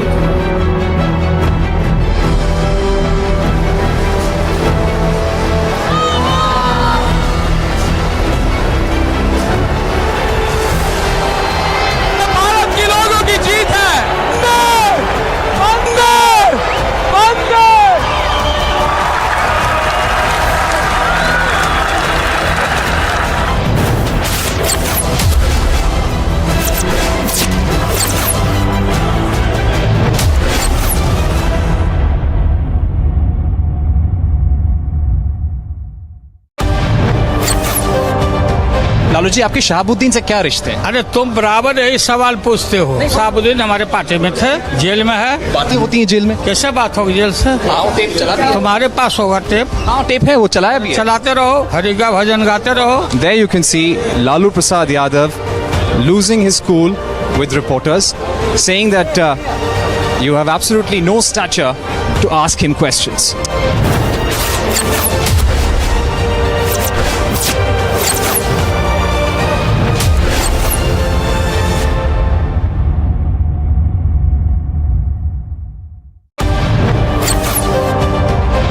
साहब यहाँ आपातकाल लगाए, देशमुख साहब यहाँ घोषित आपातकाल है। 1000 editor मुझे पकड़ रहे, ये देखिए मुझे पकड़ रहे। देशमुख साहब, मेरा खून निकल रहा है, आप देख रहे हैं। देशमुख साहब यहाँ घोषित आपातकाल है, आप पत्रकारों को जेल में डालेंगे, मुझे पकड़ रहे हैं। 1000 रिपब्लिक, आप ऐसे पकड़ेंगे मुझे? मेरे मुंह से खून आ रहा है, ये देखिए।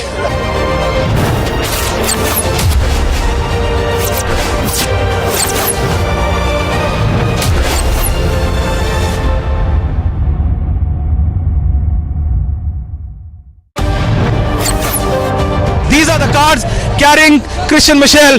You are going to see more and more cars on your screens right now. And that is Christian Michel. First visuals on your screen. Christian, would you want to speak? Christian, have you turned an approval? Christian, would you give facts to India? Christian, will you tell the truth about those names? Christian, will you tell the truth about the family? Christian, and that's the car getting in.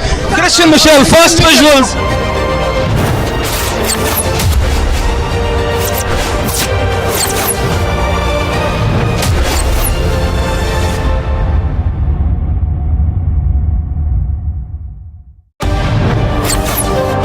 Sir, FIR में किसी का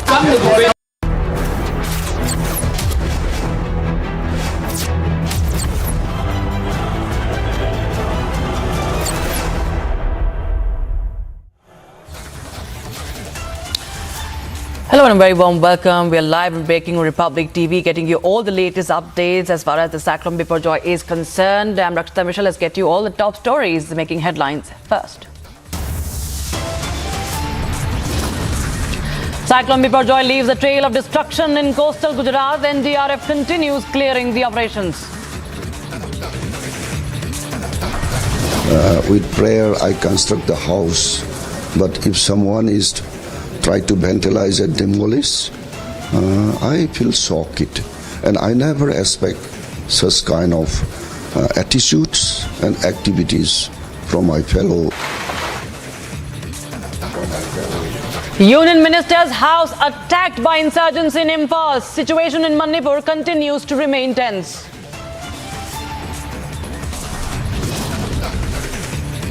A day after violence in Bengal's Bhangar, more crude bombs have been found. VHP to stage protests against Congress government decision to repeal law against forced conversions in Karnataka. Wrestlers to meet this evening in Sonipat. Sources say they will discuss the charge sheet and closure report. Section 144 imposed in Chamba after arson and violence over a murder case.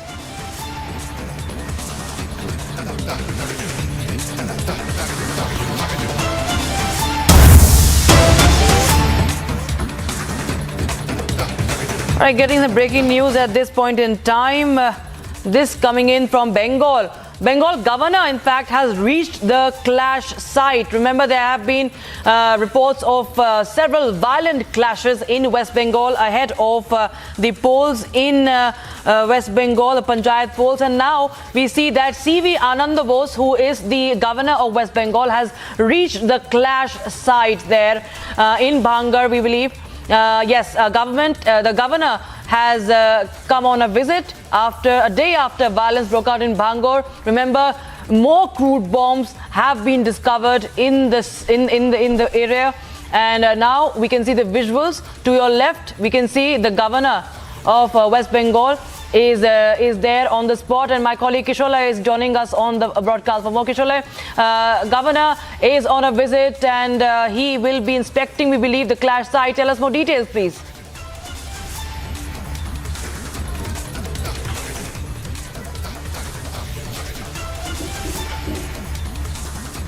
What we see right now, the visuals, live visuals coming. Governor is right now at Bhangar. Yesterday we saw what happened in Bhangar, how violent the whole place became. And today, two visuals we are playing. At one hand, in the left hand side of our window, the governor's car is in Bhangar, in that particular area of violence and clash. In the right hand side of the window, we can see today fresh bombs have been recovered from Bhangar again. I'll request the PCR to also play yesterday's visuals where we saw violent clashes between TMC and ISF, where so many bombs were hurled throughout the day. There was smoke, there was fire, there was burnt cars and everything. We can see those visuals as well in the right hand side of the screen. And today, the governor of West Bengal, CV Anand Bose, he has reached that particular spot yesterday night. He gave one statement where he said that all who are responsible for this violence will be taken into account, and he also said the sinners will be taken into the sinners will be taken care of. Anyone who has done this violence will be taken care of. That's what he said yesterday, and we see that today he has reached, that's his car, and he is right at that spot where yesterday's violence took place. And if we can show those pictures of violence, what we are showing in the right hand side of the window, how these miscreants, see these goons, we are showing our viewers, these are goons openly trying to attack anyone who wanted to submit nomination yesterday, any opposition party, be it BJP, be it CPIM, the Communist Party, or the ISF, Indian Secular Front in that particular local area.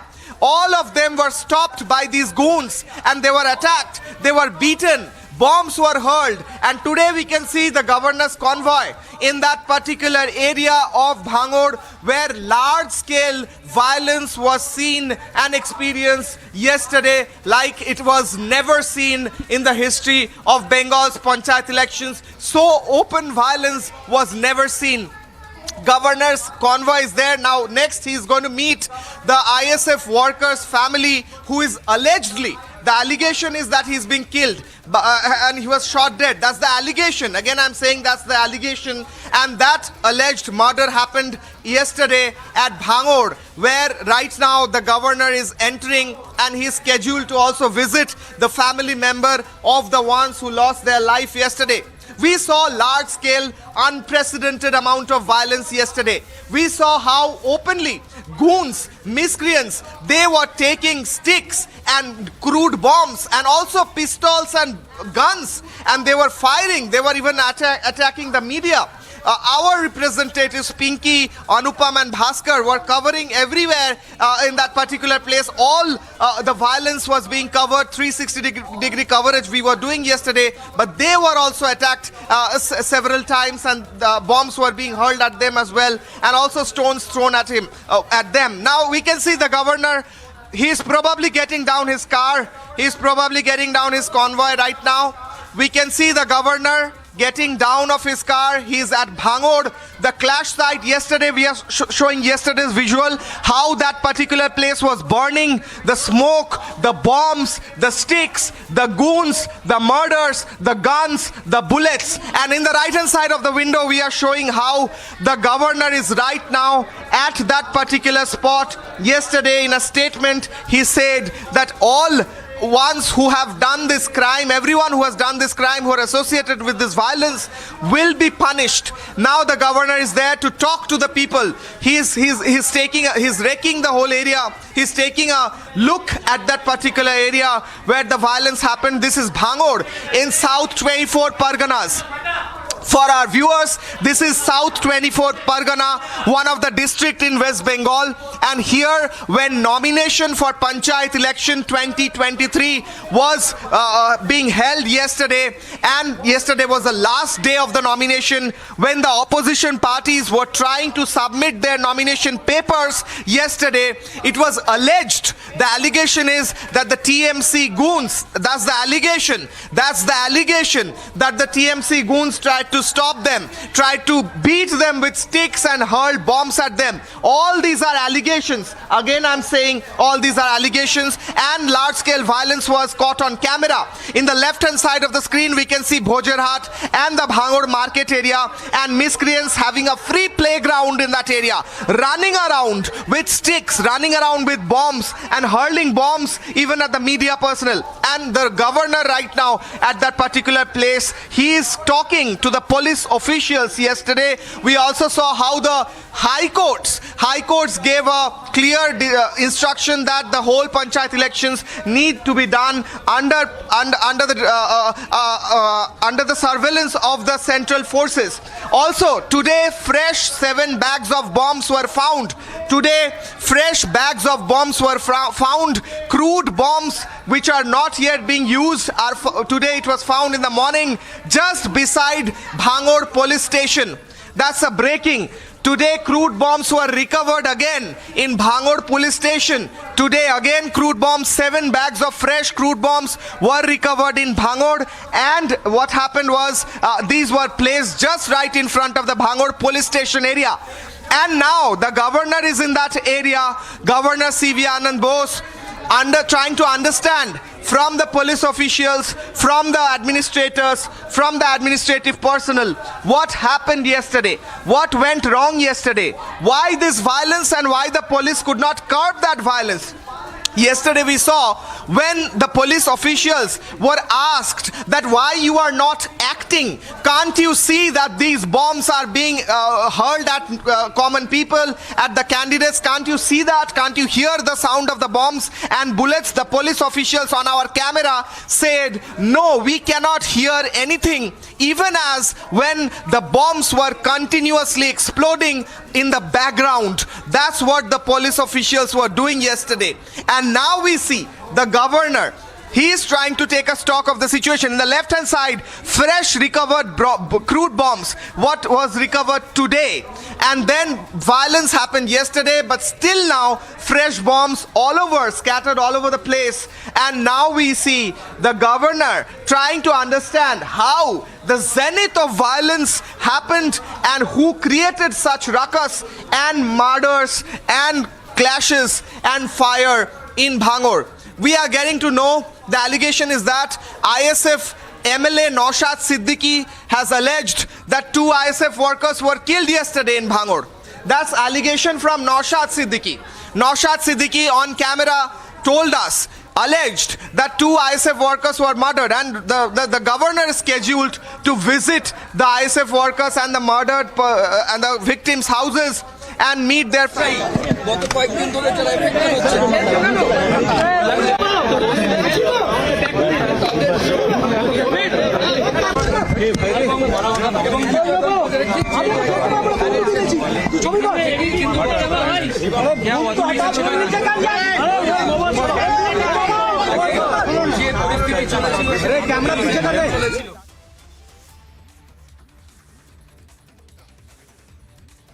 So he is talking probably to the local people and the administrators, and also police officials are there.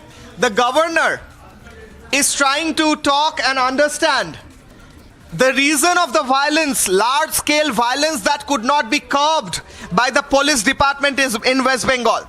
Previously, the State Election Commission said that they will conduct the whole panchayat elections with the help of the police officials, of the help of the West Bengal police itself. But yesterday, the High Court gave clear indication, clear instruction that the central forces needs to be brought in. And now we see why it is needed. It is needed because yesterday the West Bengal police could not do anything. We could see in the camera. They were standing. Violence was continuously happening in the background. Bombs were being hurled. Shots were being fired. People were beaten, attacked with sticks. But the Bengal police officials stood there when asked that why they are not doing anything. They said, we cannot see anything, we cannot hear anything, sorry. Even when the violence was happening in the background. Just imagine that. And now we see the governor in that area, the governor, protector of the constitution in the state, he is in that area. And he is saying, he is talking to the people. And there are different areas where the clashes happened. The Bhangur constituency is quite a large area, and different areas were there where these miscreants, allegedly TMC goons, that's the allegation by ISF, by the way. ISF is saying these are TMC goons, Trinamool Congress goons. ISF is saying. Now that allegation is there, and they created violence and they created a havoc in a huge area, and the governor is taking his car to different areas, stopping and trying to understand, talking to the local people, talking to the administrators. We can see those miscreants, goons. These are the goons in the left hand side, armed with guns. They had open guns in their hand, and police was standing there. You can see. Also, these are the candidates who are holding their Aadhaar cards up in the air and trying to go to the nomination centers. People were asking, is this a battleground? Is this a battleground where Russia and Ukraine are fighting each other? That the people who are going to submit their nomination paper, they have to hold their hands high up like they're surrendering with Aadhaar cards in their hand and walking. That's a question. And right now, again, live visuals for our viewers. Live visuals for our viewers, for the viewers of Republic TV. Live visuals, first on Republic. The governor of West Bengal, C.V. Anand Bose, he is at the clash site of Bhangur of the South 24 Pargana district yesterday, where large-scale violence happened.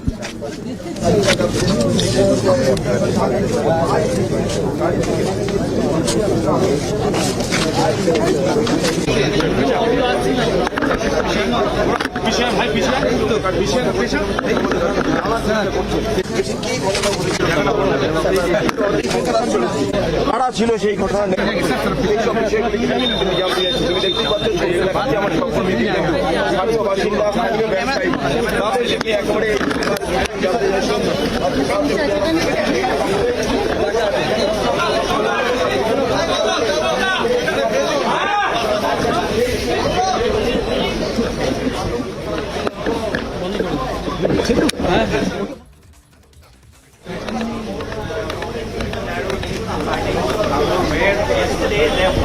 Now we can see at one hand the governor's vehicle also going from one point to the other in Bhangur. Bhangur is quite a big area. It covers a huge tract of land, so the governor needs to take his car go to one point where the violence happened and then take his car and go to the next point where the next violence happened. So a lot of violence happened in pockets yesterday in Bhangur. We had 3 representatives, 3 reporters covering live for us, Pinky, Anupam and Bhaskar at 3 points of Bhangur, and all of them showed how openly the miscreants were creating violence with sticks, bombs and guns. So the governor is going to these different places, different points, different pockets of violence where yesterday violence happened. He is walking down the way, and also he is talking to the locals and also the local police officials. He is asking the police officials why they could not control the situation. He's asking the locals what went wrong. That's a fresh bomb in the right hand side of the screen. That's a fresh bomb recovered today. So after yesterday's violence, still today there are bombs, crude bombs scattered all over Bhangur. This is a place in South 24 Pargana, and mainly the fight was between 2 parties, the TMC, the ruling party, and ISF, Indian Secular Front. The Indian Secular Front, or ISF, is a local political party in West Bengal. They have one MLA, Naushad Siddiqui, and this particular area belongs to that particular party as part of if we go according to the constituency. So ISF MLA Naushad Siddiqui belongs to this area, and there the clash happened mainly between ISF and TMC, and it was alleged that TMC goons, that was the allegation, that TMC goons shot ISF workers. Naushad Siddiqui said yesterday to Republic exclusively that 2 of the ISF workers were killed by TMC goons, and also the havoc was created by TMC goons. That's the allegation. Again, that's the allegation. And the governor of West Bengal, C.V. Anand Bose, he's walking as his car is going ahead of him, is going in that area. We can see in the left hand side that open area where we saw yesterday the goons with masks on their face, sticks in their hand, guns in their hand and bombs in the bags in their hand. We can see that particular open area. In this open area we saw yesterday, this open area became a battleground. In the right hand side of the screen, governor at the clash site, in that particular window we can see that open area where yesterday in the left hand side we can see miscreants were creating havoc. It became an open playground for creating any unlawful activity that could be possibly imagined. And we can see how these cars, just look at these cars for the viewers. Please see these cars upturned and burnt. The governor is taking a stock of that situation. What happened yesterday is very clear. It's very clear. If we can take that full screen again, the burnt cars, vehicles, and the governor there looking at the burnt vehicles. Just imagine this situation. 3 and 4 and 5 and 6 burnt and upturned vehicles. All these vehicles tell a story. These vehicles tell a story how yesterday the whole area became a battleground for goons and miscreants to shoot. Stay with us, Kirshale. We are getting live visuals, of course. Priyanka Tibrewal of the BJP is joining us on the broadcast for more. Ma'am, we can see Bengal Governor C.V. Anand Bose is there taking a first-hand account, first-hand report from Bhangur. And there are, of course, several allegations between ISF and TMC. Also, there have been several deaths that have been reported. How do you react to this, ma'am? See, it is a pathetic situation which is there on the ground in Bengal, and this is being continuing from the last 4 to 5 days. We are seeing as soon as the panchayat elections was announced, we have witnessed that this kind of violence started prevailing in all the districts, whether it was Bhangur, whether it was Canning. I was personally attacked in Canning day before yesterday when I went there. And no FIRs were registered, nothing was taken up by the police. Rather, the police, yesterday when the media was there and was telling them that, see, that bombs are being hurled, the police said that we can't hear anything, we can't see anything.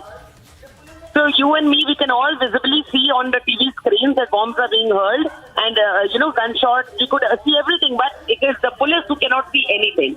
So the governor is there on the ground today for himself. He'll see what kind of situation is here. This calls for an immediate emergency announcement in West Bengal because people can't be murdered and killed in the name of elections. Let there be no elections then. Because if you need to kill people in order to win and to stay in power, to continue in power, let there be no elections. Because nobody wants to lose their near and dear ones. Can you imagine?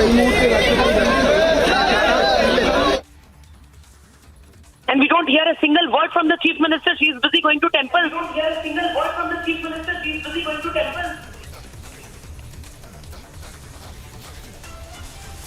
Right. All right. Thank you so much, ma'am, for joining us with your thoughts on this story. Republic TV, remember, is getting you live visuals and continuous coverage on the violence that has broken out and the aftermath. You can see the governor, C.V. Anand Bose, is right now in Bangor, who is being apprised of the situation there. And on the other side of this very short break, viewers, we will continue to keep a track on updates from West Bengal. The governor is taking stock of the situation and getting you all the details and updates from ground on the other side.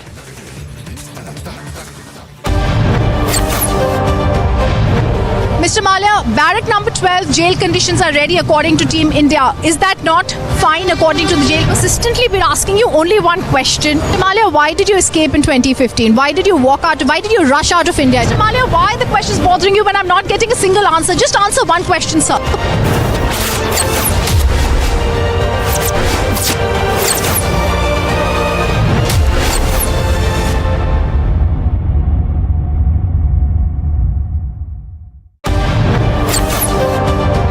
Men, women, they are marching towards the road, though some clashes are also witnessed here at the Sheikhpura road. See the tear smoke shells being used by the Jammu and Kashmir police.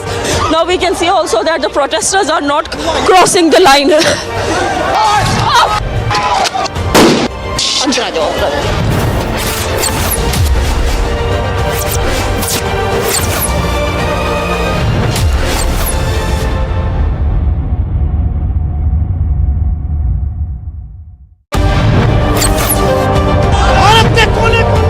आज जब अपने उन शहीदों को याद करते हैं तो उसके साथ साथ जवानों की भी बात करना जरूरी है जो अभी भी ग्राउंड पर तैनात है। मैं चाहूंगी एक बार माँ भारती को याद करके एक नारा दे दे जो लोगों के दिलों तक पहुंचेगा। एक बार भारत माता की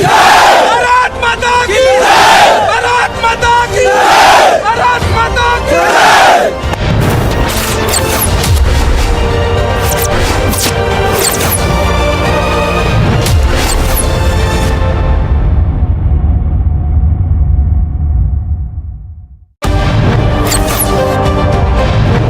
सिद्धार्थ 8 तारीख को हार्ड ड्राइव से डेटा डिलीट हुआ था। रिपब्लिक पूछ रहा आपसे। सिद्धार्थ, मैं पूछ रहा हूँ 8 तारीख को हार्ड ड्राइव से डेटा डिलीट हुआ था।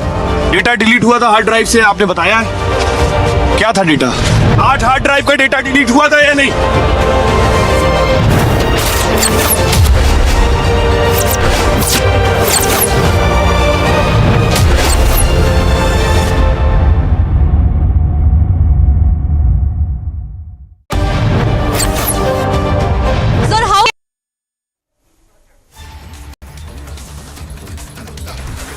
All right, so C.V. Anand Bose, who is the governor of West Bengal, is on ground zero where violence was reported, the clash site in Bangor, that is in South 24 Parganas of West Bengal. He's taking a first-hand account, he's taking a first-hand report himself. Remember, it was just yesterday we saw when our Bangla team confronted the policemen. They, of course, turned a blind eye. They said they cannot see any bomb. But today, this morning, to the right of your screens, you can see 7 bags of fresh crude bombs were recovered. And that is the reality, viewers. And now the Bengal governor is taking cognizance. He has reached Bangor and he is now he's speaking to the civilians and the administrators, several of the officers and police officers, of course, also. He's taking an account. He has been apprised of the situation there. And this morning, remember, viewers, more bombs. You can see that middle window. That is the fresh bomb that has been recovered. And on the other side of this break, we will continue our coverage as the Bengal governor continues to take stock. And we get you all the live details and updates from ground zero in West Bengal. Stay tuned to Republic TV.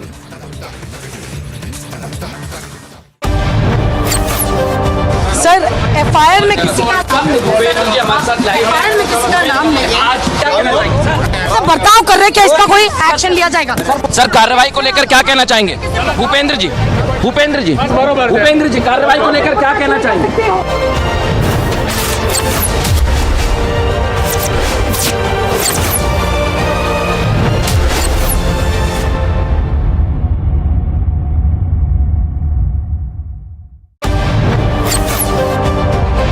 Waze, why you arrested him, sir?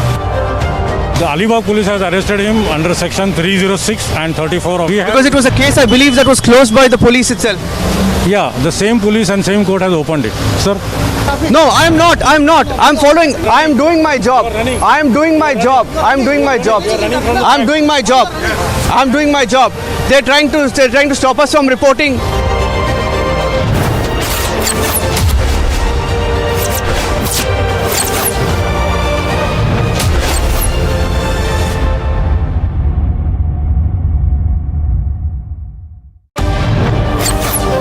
These are the images which shows you the reality of what really happened in the city of Bucha. What you see right now on your screens is the reality of this war where thousands and thousands of Ukrainians have lost their lives. We are standing in the premise of a church right in the middle of Bucha. ये जो आप अपने आंखों के सामने देख रहे हैं, ये विश्व के सबसे बड़ा एयरबस हुआ करता था एक टाइम पर, और आज आप जो देख रहे हैं इसका कुछ नहीं बचा. You have to leave from here.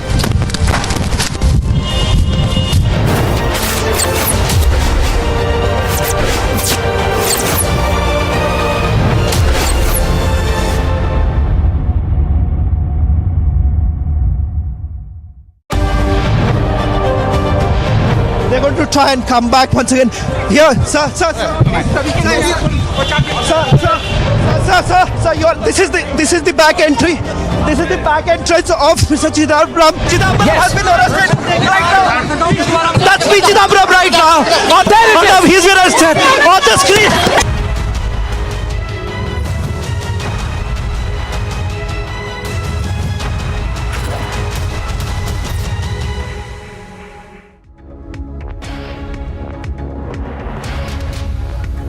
Very good afternoon and thank you for staying tuned. I'm Suesha Samant. You're watching live and breaking at 12.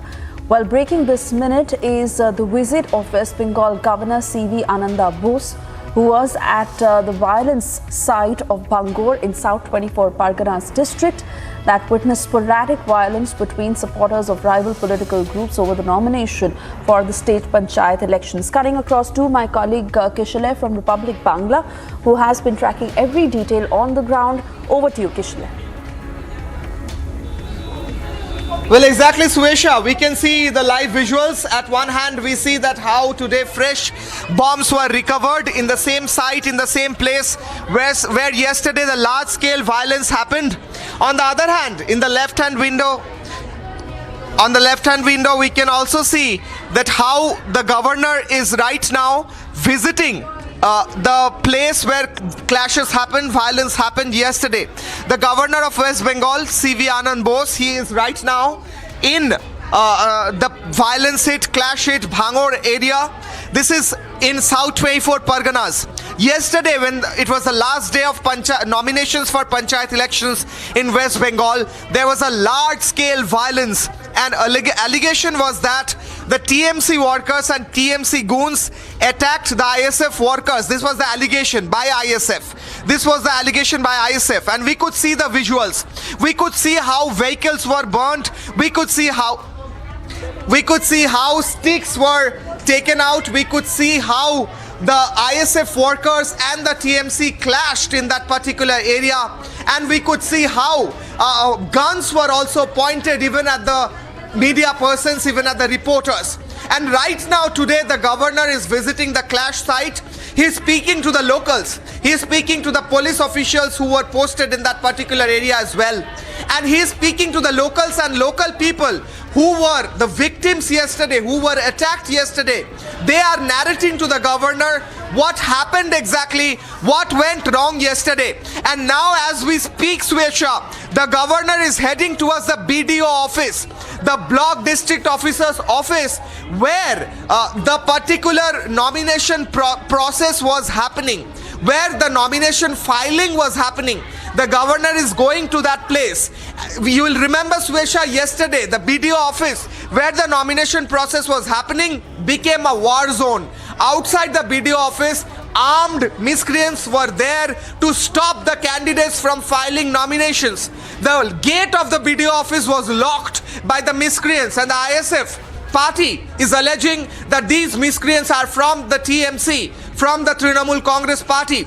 Yesterday, Mamta,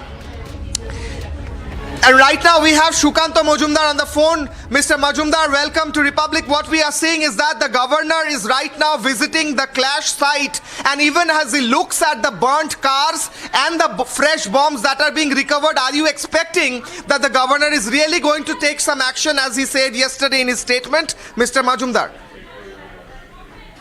The governor is the custodian of the constitution in the state of Bengal, and we believe that the governor is liquid enough and he is eligible enough to take decision according to the Constitution of India. No one should be above the Constitution of India, and we have faith on him.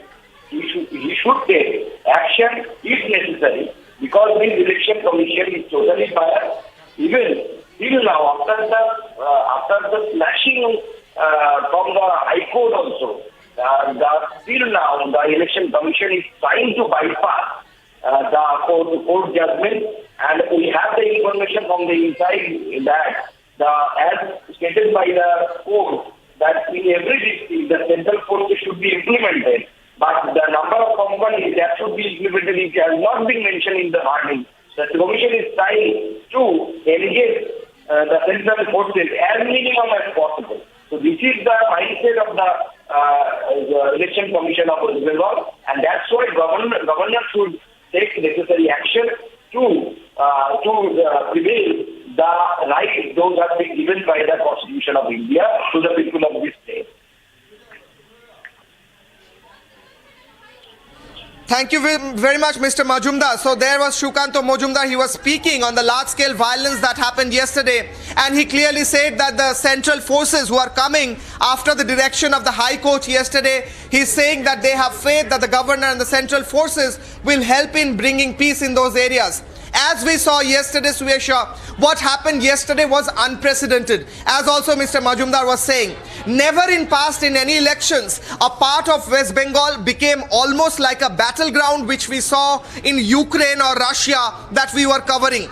There was large-scale violence in a huge area where two parties were clashing with each other, where we could see openly on camera that the goons were having bombs in their hand and throwing at the journalists. Even towards our journalist Pinky Adhikari, who was at that particular spot, there were bombs being hurled, and openly there were sticks, bombs and guns. And even when the police stood still there, when our representative and our reporter asked the police officials, why are you standing here, why are you not stopping them, they told us on our camera that we cannot see anything. Even as in the background the miscreants were hurling bombs, we could see in the camera that in the background of that particular police official there were miscreants and goons hurling bombs. The police official was not even looking at them. He was speaking to the camera and saying, I cannot see anything. That's the situation of West Bengal right now, and we could see that violence. And right now, as we speak, the governor is heading towards the BDO office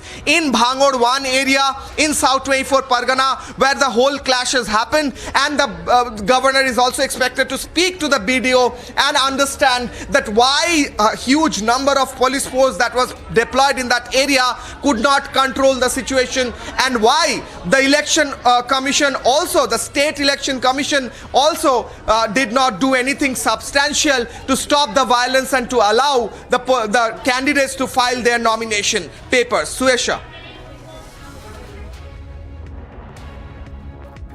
Continue talking to us, Kishore, because it is extremely shameful and appalling that it is the ruling government that is shutting its eyes to an absolute breakdown of law and order in the state, and the fact that this is not a one-off thing, this has pretty much become a...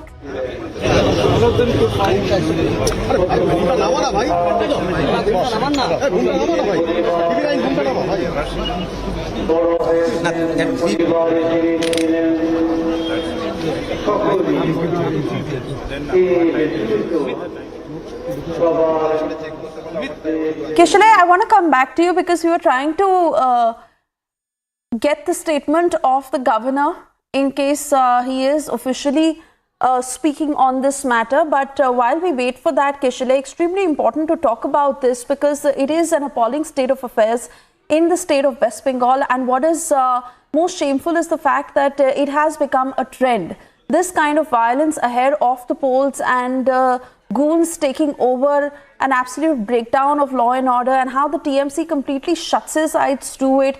If the reigning government itself does not take responsibility and does not control what is happening on the ground, then who are the people supposed to go to? And this is something that the entire country is watching until the governor has now intervened. But what's expected next? Is the state government going to come down and give a record on that, set the record straight, submit a report, put out details, any detentions so far? What more can one expect? Yes, Swesha, extremely shameful that the government and police officials and the administrators who were responsible for maintaining law and order and were responsible for allowing the members who wanted to submit their nomination papers, they did not act yesterday. That's the fact. We could see on our camera. They did not act. The police did not act. They were eating their lunch and our reporters were asking them, how can you eat here when people are being killed in the whole area? Why are you sitting here idle and not acting? And they said, we cannot do anything about it. It's on camera, it's on record, it's on our record. Now, the next allegation which came again and again from ISF, the party we are talking about here, there are mainly two parties in that Bhangur area. One is the ruling party, TMC, as we know, Trinamool Congress, and also a local party called Indian Secular Front, or ISF. Naushad Siddiqui is the MLA of that particular area who is from ISF. These two parties clashed. And ISF MLA Naushad Siddiqui alleged on our camera that two ISF members were being killed yesterday. And what happened was that in the High Court, that case was taken up. And today, the High Court, that's a breaking I'm giving, today the High Court has asked a report from the state government about the killing of the ISF workers. Today, the High Court a few minutes back have asked a report, has told the state government to submit a report about the killing of the ISF workers. That's the breaking. Also, day before yesterday, in Canning of South 24 Pargana, the nomination of the opposition parties like BJP, that they were stopped. Like Priyanka Tibrewal was saying, she was also there at the spot. Shajol Ghosh was there at the spot. They were trying to help the candidates to file their nomination, but they were stopped and attacked, and then police had to take over. But yesterday, the last day of nomination, what happened at Bhangur was unprecedented. Right now, the governor is at the BDO office of Bhangur. If I am not wrong, the governor is at the BDO office of Bhangur. He is trying to probably talk to the BDO officer and the officials present there, and anyone who was there who was helping and aiding in the process of nomination. We can see he has gone probably inside. And on the right hand side, even today morning, there were fresh bombs, 7 pieces of bombs recovered from Bhangur, 7 bags of bombs recovered in Bhangur. Inside those bags, in each bag, there were multiple bombs. The governor went there, he looked at those overturned cars. It's a shameful vision to see. About 10 cars overturned, charred completely, charred like anything.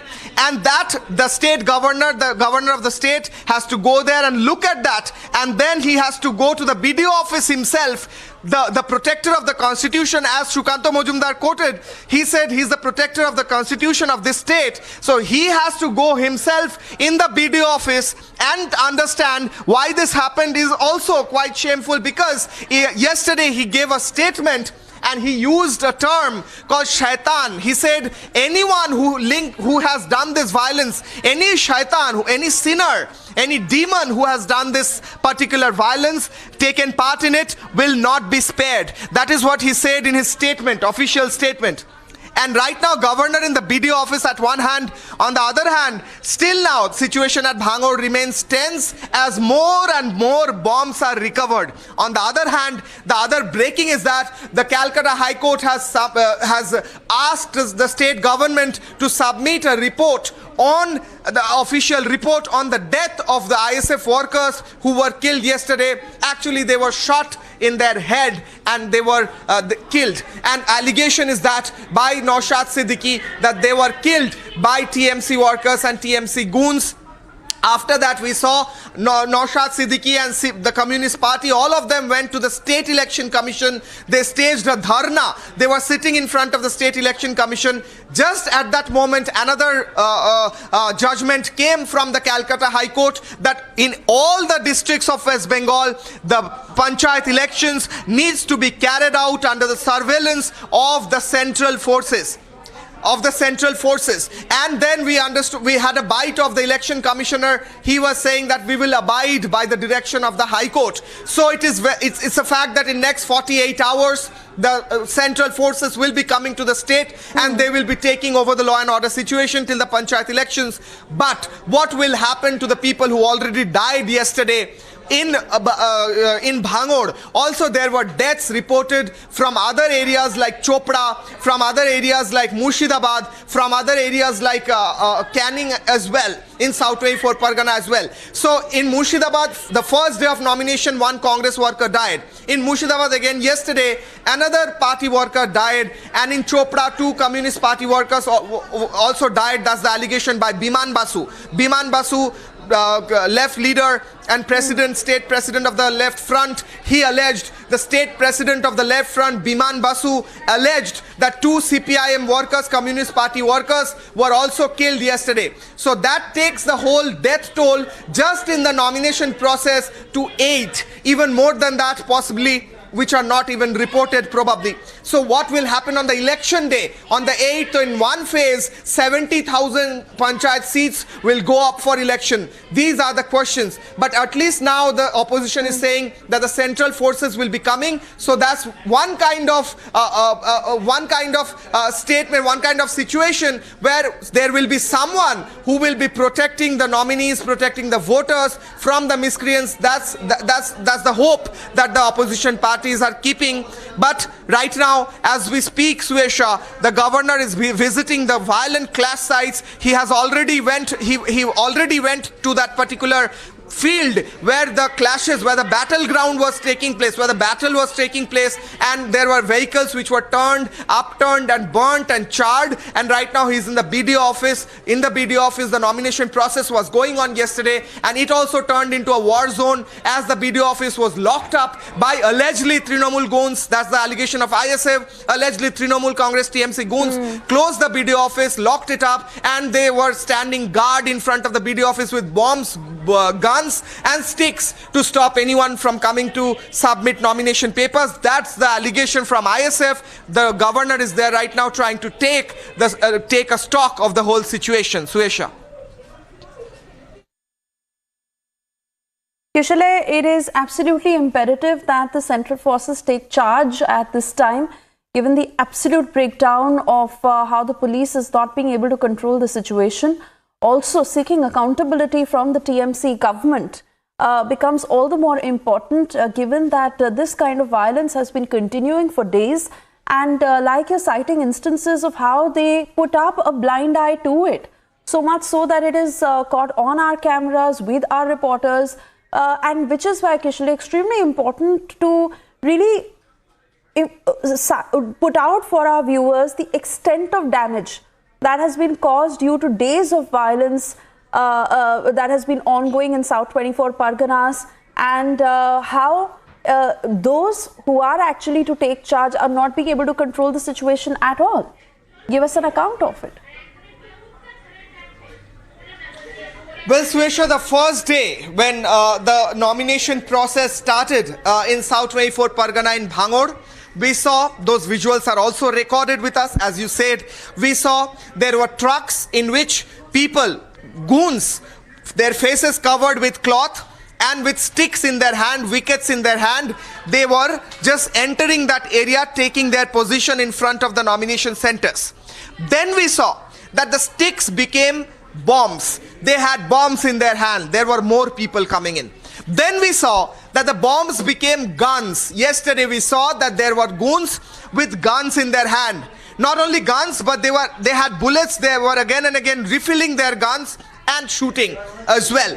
We have sequences, we have visuals yesterday where our reporters were trying to cover the truth and they were attacked. by these goons. We don't know of which party. The allegation is on TMC by ISF leader Naushad Siddiqui. He is saying these are TMC goons. Well, Mamata Banerjee is saying these are not TMC goons. Yesterday she gave out a statement where she said that these are their people, not our people. But also she also conceded that there has been in some areas some retaliation. The Chief Minister of the state conceded that there has been some retaliation from our people. She said, the Chief Minister is saying, she said that our people have retaliated. So of course we have this situation where such clashes happened. We also have this situation where the governor is visiting the spot, and we also have the situation where the central forces are coming in. We have to see what plays next. Suesha. Absolutely, and we will keep coming back to you for more on the same. Kishale, for the moment, I want to thank you for getting us all these details. We move on.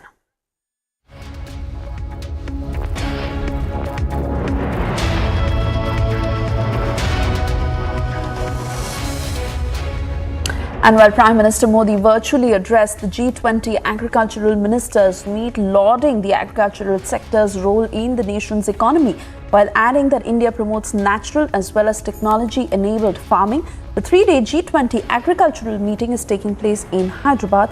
Here are all the details. Friends, as you know, the year 2023 is being celebrated as the International Year of Millets.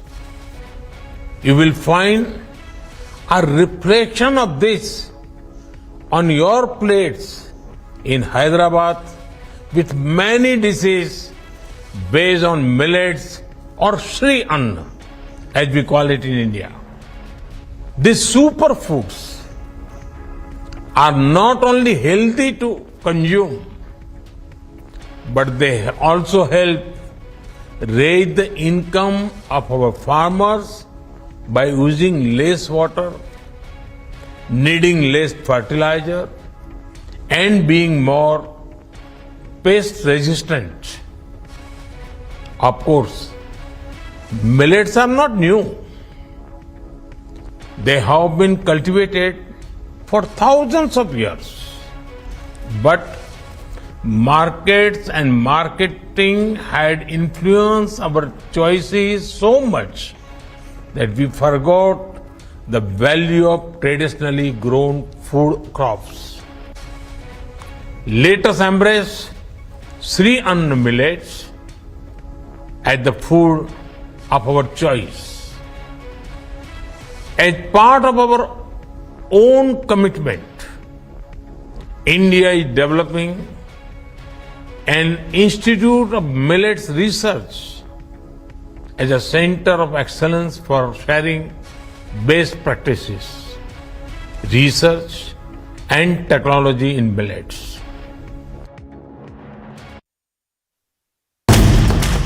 Motorola, India's best 5G smartphone brand. And while in news coming in from Chennai, Tamil Nadu Students Federation along with DMK, VCK, SFI and Students Wing stage protests against Tamil Nadu Governor C.T. Ravi. This is related to the delay in convocation and other issues. Federations of student organizations, almost 11 federations have announced for a protest against the Tamil Nadu governor, and right now in Chennai's Little Mount area there is this massive protest where students from 11 different organizations are participating. This protest is against the Tamil Nadu governor where he is not providing permission for the convocations and other things to happen in the colleges, in the universities, and it is getting difficult for students to pass out of these colleges and find jobs.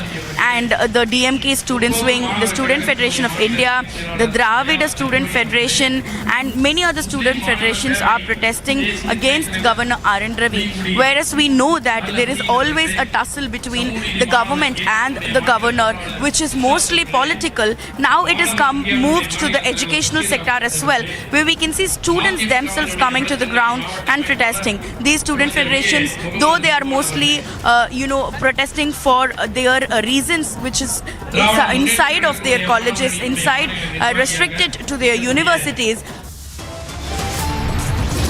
On that note, we slip into a short commercial break. On the other side, getting you details as Cyclone Biparjoy leaves a trail of destruction in coastal Gujarat. NDRF continues clearing operations. Section 144 imposed in Chamba after arson and violence over a murder case.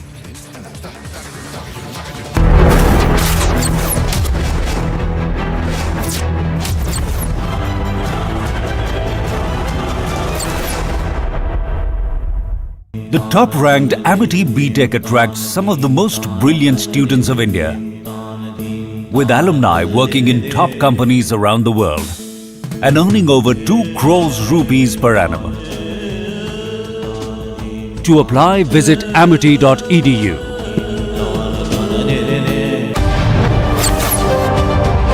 Rahul Gandhi raised the issue of institutions. Why this? Republic TV can ask any number of questions. I'm not going to be... So, but Mr. Rahul Gandhi raised the issue of institutions. Rahul, would you take a couple of questions on ED, Rahul? You can't push us around. मैं किसान की बात करना गरीबों की ठीक है मैं किसान की पूछता हूँ आप पूछने दीजिए मैं किसान की पूछता हूँ पूछने दीजिए मैं पूछता हूँ बेरोजगारी की बात पूछने दीजिए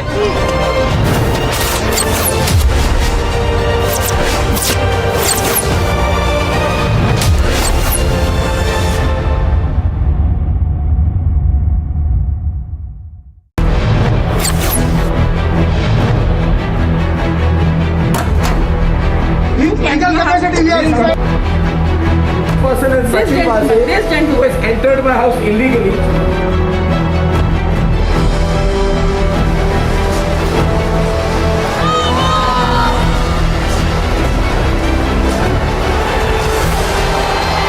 भारत के लोगों की जीत है अंदर अंदर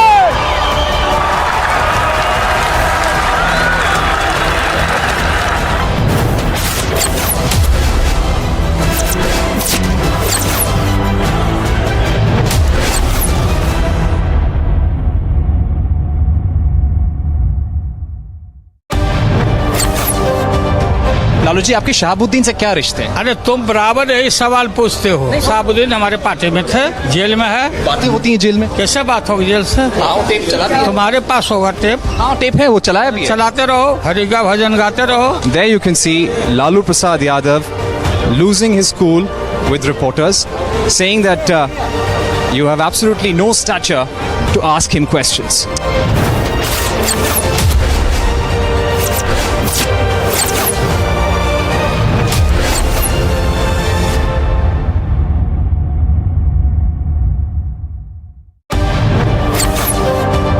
देशमुख साहब यहाँ आपातकाल लगाए, देशमुख साहब यहाँ घोषित आपातकाल है। 1000 एडिटर मुझे पकड़ रहे, ये देखिए मुझे पकड़ रहे। देशमुख साहब मेरा खून निकल रहा है, आप देख रहे हैं। देशमुख साहब यहाँ घोषित आपातकाल है, आप पत्रकारों को जेल में डालेंगे, मुझे पकड़ रहे हैं। 1000 रिपब्लिक आप ऐसे पकड़ेंगे मुझे, मेरे मुंह से खून आ रहा है, मेरे मुंह से खून आ रहा है, ये देखिए।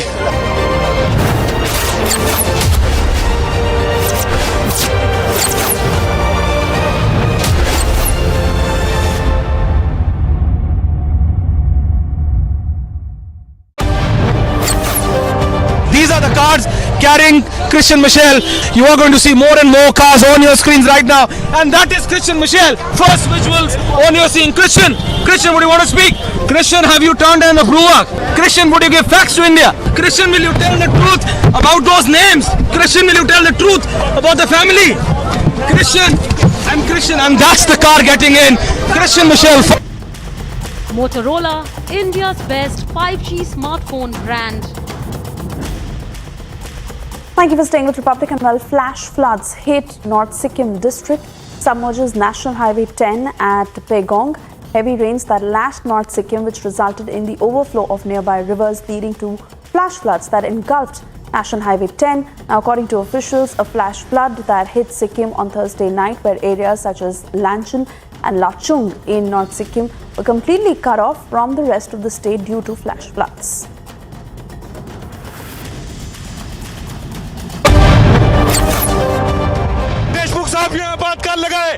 देशमुख साहब यहाँ घोषित आपातकाल है। 1000 एडिटर मुझे पकड़ रहे हैं। ये देखिए मुझे पकड़ रहे हैं। देशमुख साहब मेरा खून निकल रहा है, आप देख रहे हैं। देशमुख साहब यहाँ घोषित आपातकाल है, आप पत्रकारों को जेल में डालेंगे, मुझे पकड़ रहे हैं। 1000 रिपब्लिक आप ऐसे पकड़ेंगे मुझे। मेरे मुंह से खून आ रहा है, मेरे मुंह से खून आ रहा है, ये देखिए।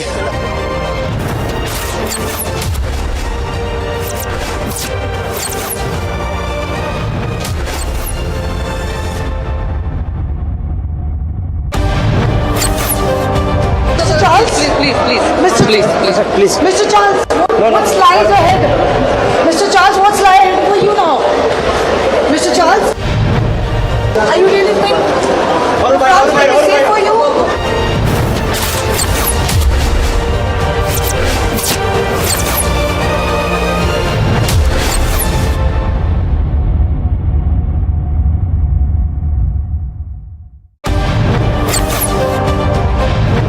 Mr. Malia, barrack number 12, jail conditions are ready according to Team India. Is that not fine according to the jail? Persistently been asking you only one question. Mr. Malia, why did you escape in 2015? Why did you walk out? Why did you rush out of India? Mr. Malia, why the question is bothering you when I'm not getting a single answer? Just answer one question, sir.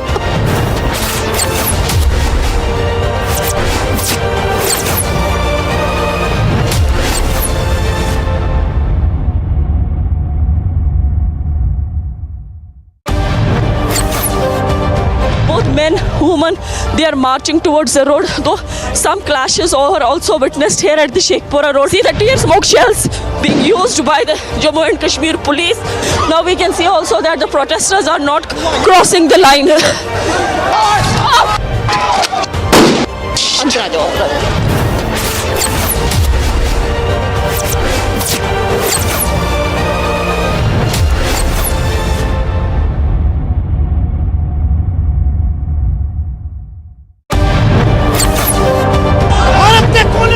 हम आज जब अपने उन शहीदों को याद करते हैं तो उसके साथ साथ जवानों की भी बात करना जरूरी है जो अभी भी ग्राउंड पर तैनात है। मैं चाहूंगी एक बार माँ भारती को याद करके एक नारा दे दे जो लोगों के दिलों तक पहुंचेगा। एक बार भारत माता की जय, भारत माता की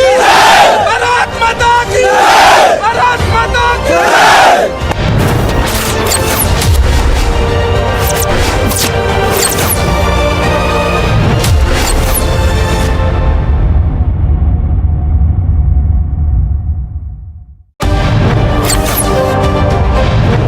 सिद्धार्थ 8 तारीख को हार्ड ड्राइव से डेटा डिलीट हुआ था, रिपब्लिक पूछ रहा आपसे। सिद्धार्थ मैं पूछ रहा हूँ 8 तारीख को हार्ड ड्राइव से डेटा डिलीट हुआ था, हार्ड ड्राइव से, आपने बताया है क्या था डेटा? 8 हार्ड ड्राइव का डेटा डिलीट हुआ था या नहीं?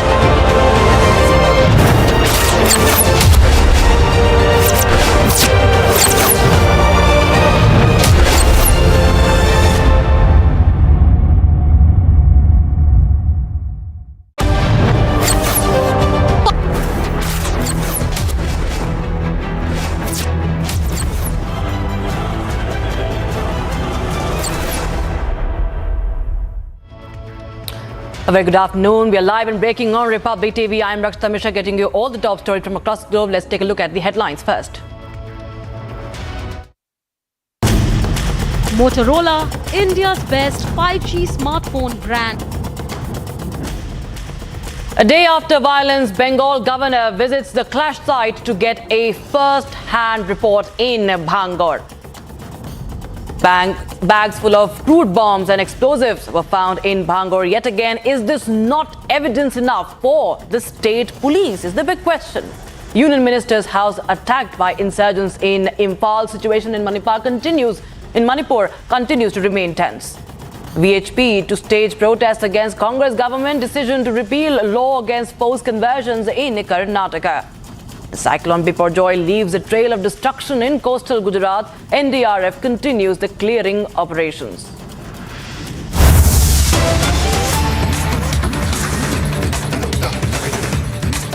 We start with some breaking news coming in from Himachal Pradesh. Former Chief Minister of the state, Jairam Thakur's convoy has been blocked by police as he tried to enter Chamba. Now, prohibitory orders are in place in Chamba over the murder of a man that led to tensions. On Thursday, mob burned down the house of a murder accused in Chamba, prompting authorities to impose prohibitory orders restricting people's movement to prevent the further flare-up. So visuals on your screens right now.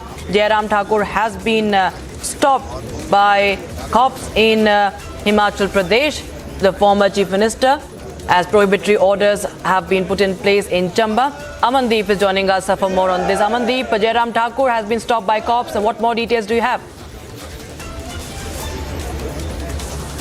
Well, absolutely, Rakshita. Just because Section 144 has been placed in entire area and no congregation, protest or gathering is allowed. And in fact, this section has been imposed after yesterday's event. And Jairam Thakur, along with his entire camp, wanted to visit the family of Manohar Lal, but he has been stopped at the entrance of the Chamba district just because Section 144 CRPC. And even the Jairam Thakur wanted to meet to family. He is continuously demanding for the NIA probe, and even now has been stopped and raising the slogans against the government. And on the other side, there was a heavy police deployment in the area to maintain the law and order situation, just because yesterday or almost 5 to 10,000 people striked at the house of the accused family, and that has been burned down by the family, and the police have evacuated the family members of the accused. And in fact, now they all are in the custody of Himachal police as well. But Rakshita, I just wanted to mention one important thing, that police or administration might block Jairam Thakur but not Republic TV. We have just already on the way towards the native village of Manohar Lal, that is Throdi, and we have to trek for almost 2 kilometers, and we are just on the way. If I want to show you the visuals also, that we have just left our car on the road, and after that we have started climbing the mountain just because there is no road connectivity to Manohar Lal's native village Throdi, and the family members are still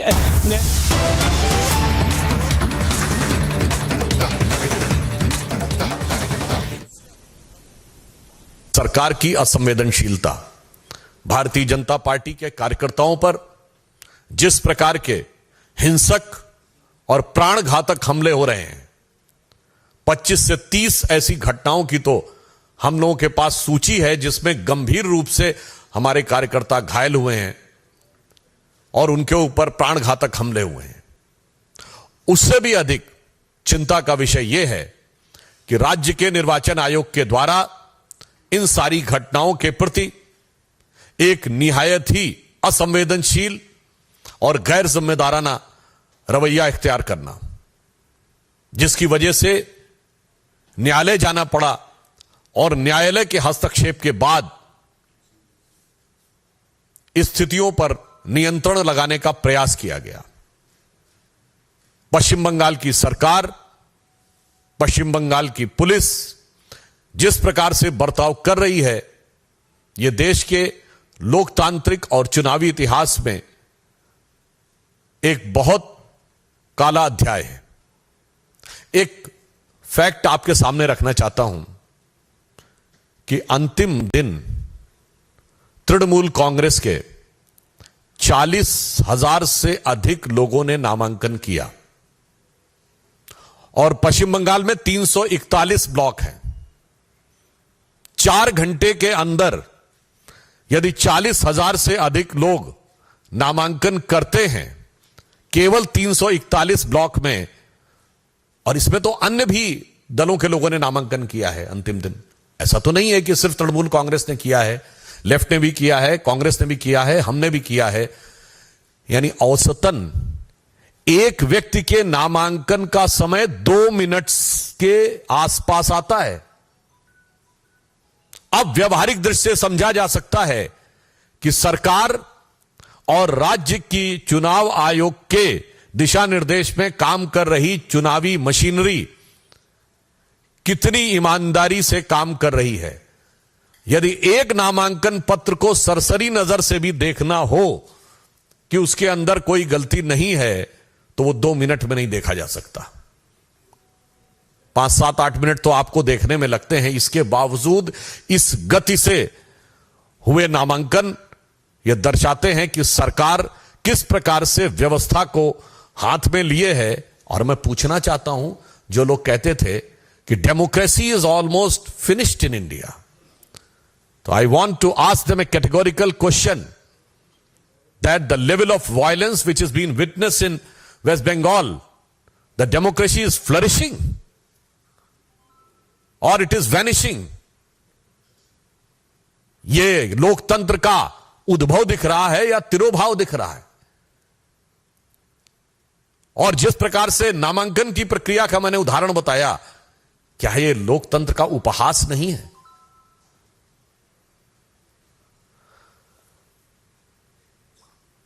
राज्यपाल महोदय भी, आप सभी को ध्यान होगा कि हिंसा की जिस प्रकार निरंतर सूचनाएं आ रही हैं और राज्य सरकार की निष्क्रियता, असंवेदनशीलता जो ममता बनर्जी जी के संरक्षण में चल रही है, उस कारण से राज्यपाल ने भी जाकर आज कई जगह हिंसा प्रभावित क्षेत्रों का दौरा भी किया है। मैं यह भी बताना चाहता हूं कि इस प्रकार के घृणा, हिंसा और प्राणघातक हमलों के दौर में भी भारतीय जनता पार्टी के 50,000 से अधिक कार्यकर्ताओं ने अपना नामांकन किया है।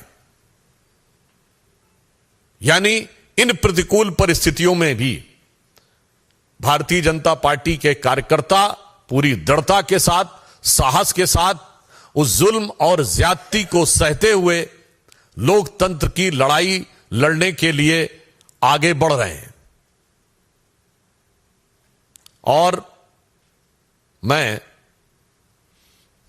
तृणमूल कांग्रेस की सरकार और ममता बनर्जी जी को यह कहना चाहता हूं कि आप याद रखिए कि ये आगजनी का जो खेल, जो हिंसा का खेल आप खेल रहे हैं, यही इससे पूर्व कम्युनिस्ट सरकारें करती थी।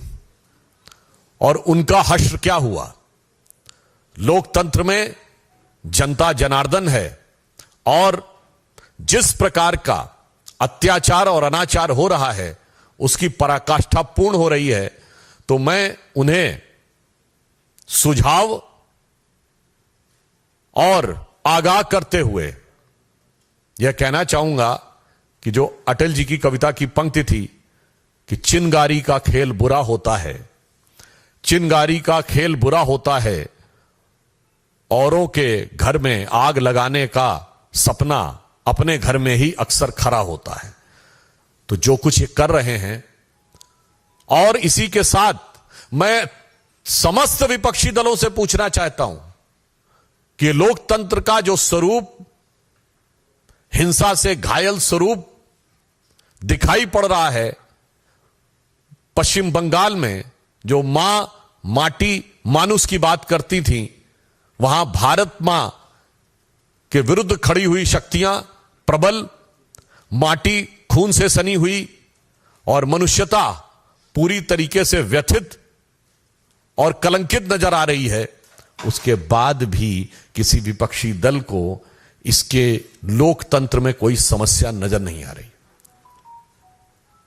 अतः हम सरकार को आगाह करना चाहते हैं और साथ ही साथ यह कहना चाहते हैं कि उनको अपने संवैधानिक कर्तव्य का पालन करना चाहिए और राज्य के चुनाव आयोग, जो कि अपने संवैधानिक दायित्व का नैतिक और संवैधानिक दृष्टि से अपेक्षित निर्वहन नहीं कर रहा है, उनको भी अपने दायित्व का निर्वहन करना चाहिए। और भारतीय जनता पार्टी के समस्त कार्यकर्ताओं के हौसले का हम सम्मान और अभिवादन करते हैं। धन्यवाद।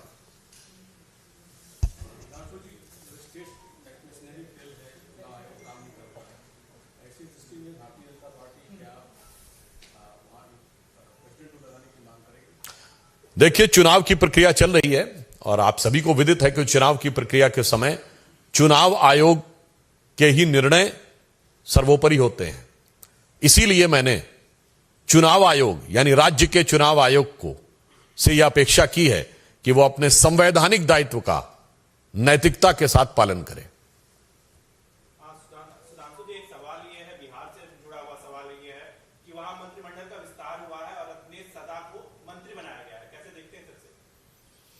संयोग से साथ में बिहार के प्रवक्ता बैठे हैं तो मैं चाहूंगा कि उसका उत्तर ये दें।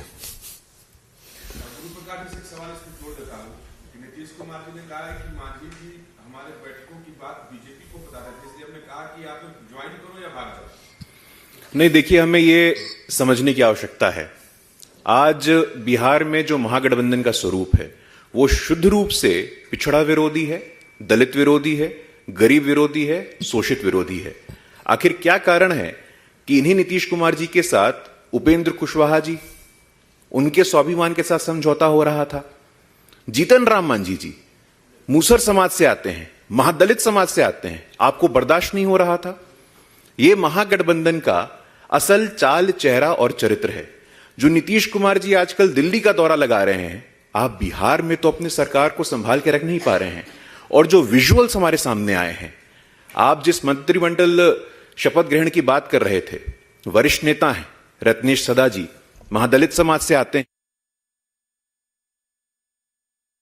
All right, that was the BJP's press conference. Sudhanshu Trivedi just launched a scathing attack on Mamata government amid the violence reported from West Bengal, where people have been killed as well. And that, of course, is BJP's attack, targeting Mamata Banerjee, questioning the opposition parties why they are silent on the absolute breakdown of law and order in West Bengal. Remember, the governor has taken stock of situation in Bhangur, where there were violent clashes being reported, and 7 new bags of crude bombs have yet again been discovered in the region in South 24 Parganas. And we'll keep you updated with all the latest from West Bengal as well. Time now to take a quick look at other news.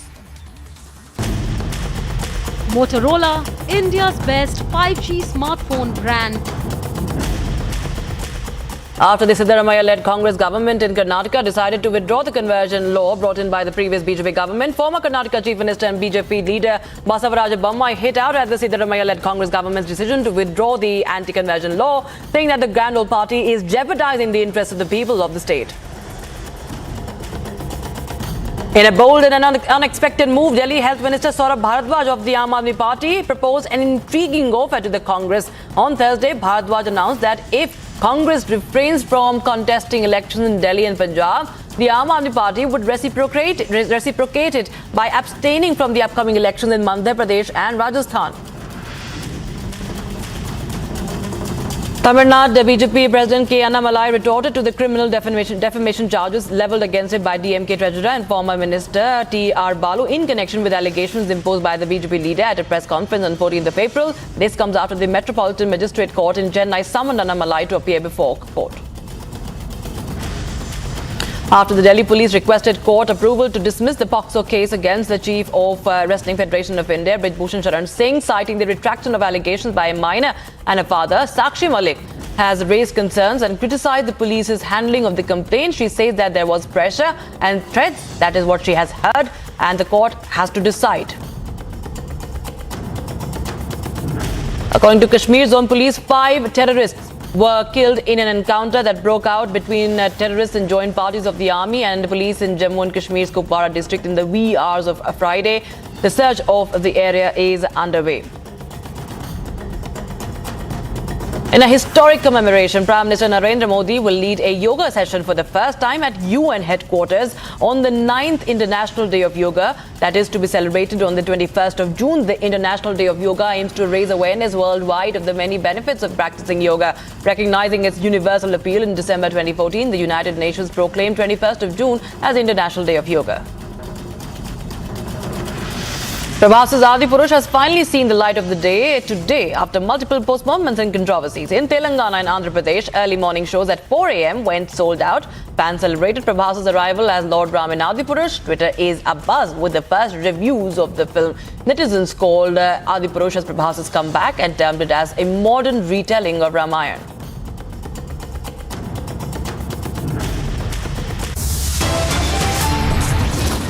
Very short break right now, but lots more on the other side. VHP to stage protests against Congress government decision to repeal the law against forced conversions in Karnataka.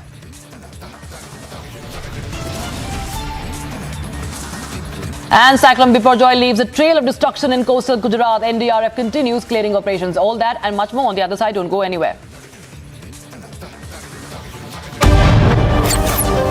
Mr. Singh, you fabricated evidences against Republic TV. ED has given clean chit to Republic TV.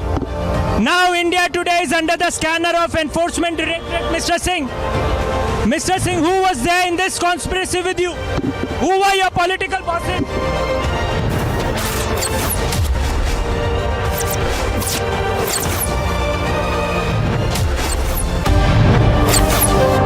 These are the cars carrying Christian Michel.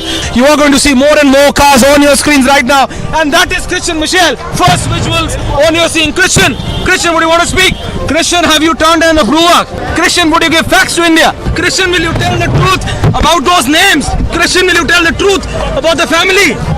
Christian, and that's the car getting in. Christian Michel, first visuals.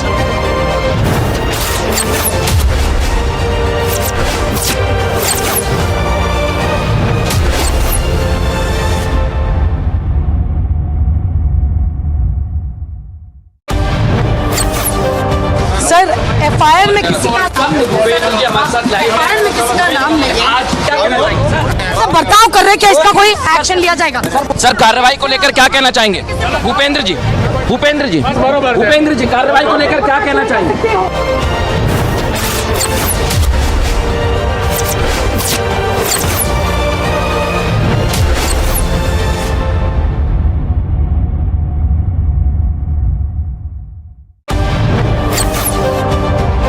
Mr. Waze, why have you arrested him, sir? The Alibag police has arrested him under section 306 and 34 of... Because it was a case, I believe, that was closed by the police itself. Yeah, the same police and same court has opened it. Sir? No, I'm not. I'm following. I'm doing my job. I'm doing my job. They're trying to stop us from reporting.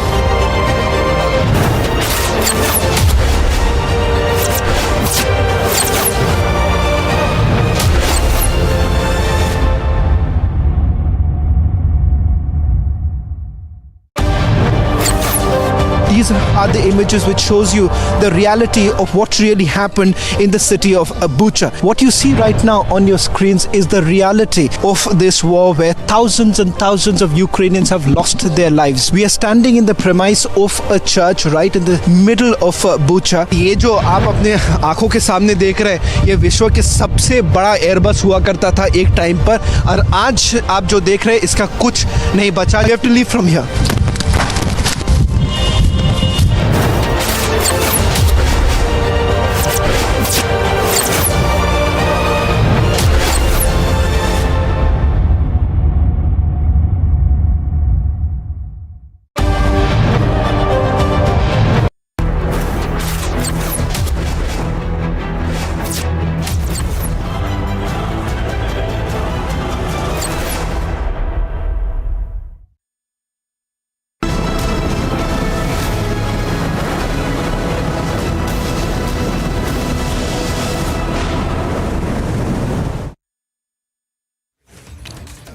Cyclone Biparjoy, which ripped through Kutch and parts of Saurashtra region of Gujarat, has left a trail of destruction as gusty winds and rains wreaked havoc. Heavy rains lashed the entire Kutch district since the cyclone started making landfall near Jakhau port from 6:30 p.m. last evening, and the process continued till 2:30 a.m. Biparjoy unleashed destructive wind speeds of up to 140 kilometers per hour and incessant rains as trees and electricity poles were uprooted, while seawater entered villages located in low-lying areas. Here's a report filed by my colleague Priyanka Sharma from Kutch.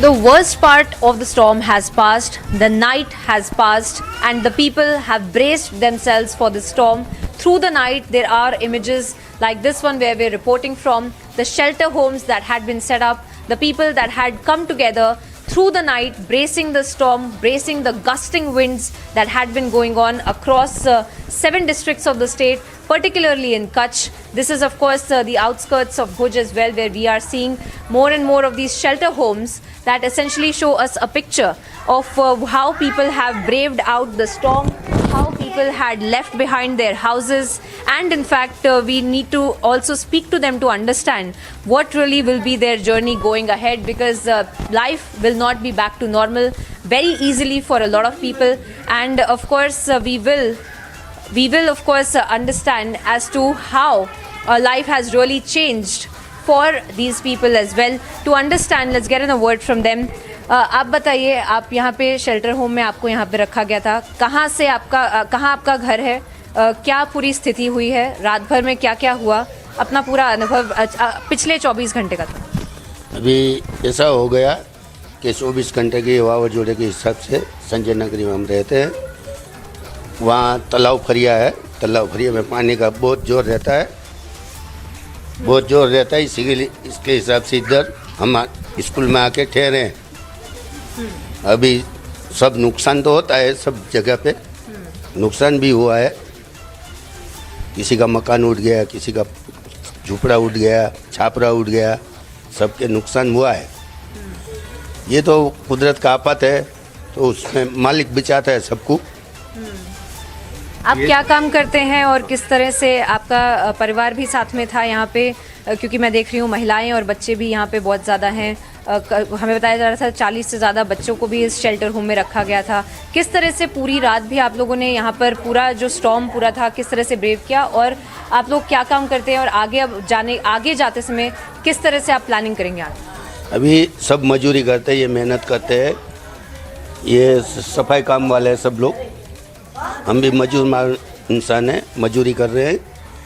हमारा परिवार सब मजदूरी से हिसाब से नब रहे, हाथ की कमाई करके सब खाते हैं, सब गरीब लोग हैं। We'll try to get in a word from several of these women as well that have been here, because we see more and more women in this particular shelter home, and women with children as well, and that becomes all the more difficult. Let's get in a word from them to understand how essentially they have also braved out this entire storm.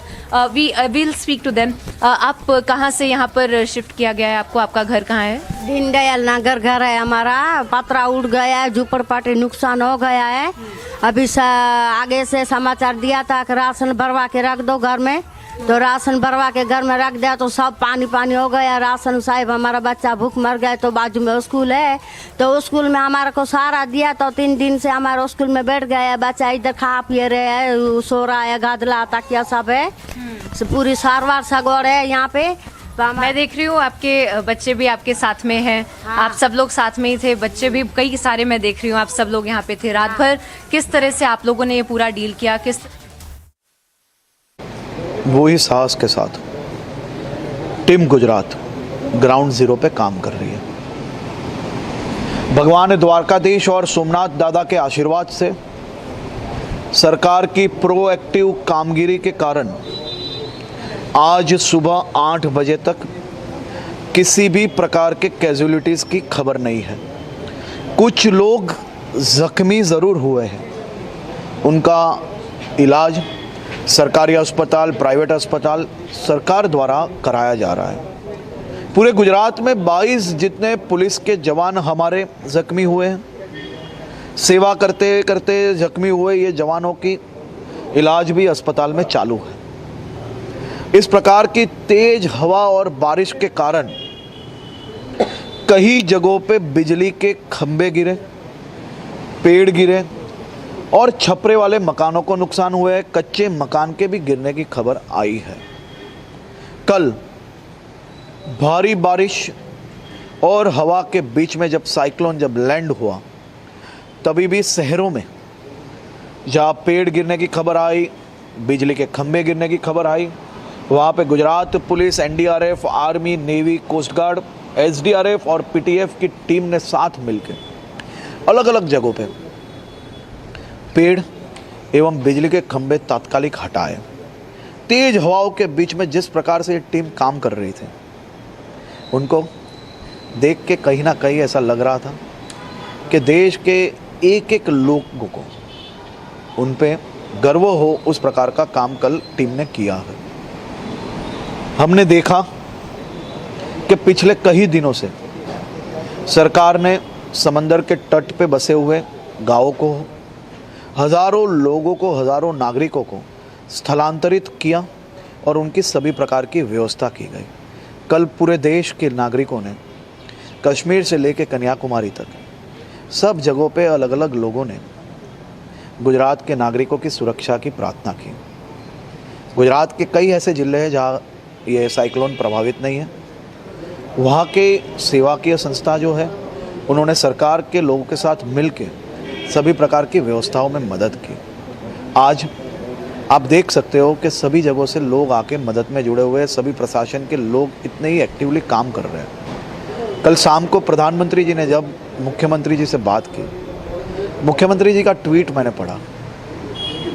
प्रधानमंत्री जी ने मात्र मानव जीवन बचाने की या उनकी चिंता नहीं की, मेरे गुजरात के गिर में बसते हुए एक एक शेरों की चिंता उन्होंने की, गुजरात के सभी प्राणियों की चिंता उन्होंने की, गुजरात के गांवों की चिंता की, गुजरात के गांवों के नागरिकों की खबर ली, गुजरात के गांवों में बिजली, पानी एवं जो प्रेग्नेंट महिलाएं उनकी उन्होंने चिंता की।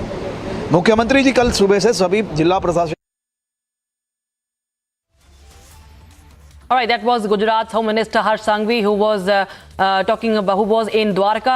He was taking a look at what is happening on ground in the aftermath of Cyclone, as it has wreaked havoc in Gujarat, and he was commending the work of the security personnel and the forces, saying that how thousands of people were migrated, those who were situated on the alert areas.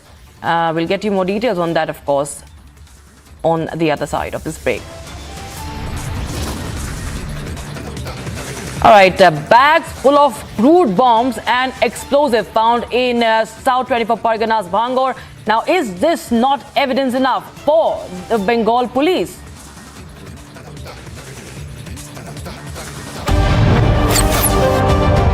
Sir, how far has the investigation reached? So, what is the update? Where is the station master, sir? Has he been questioned? What went wrong, sir? Who is to be held responsible? The victims' families are seeking answers, sir. So, how far has the investigation reached? So, you'll have to answer, sir.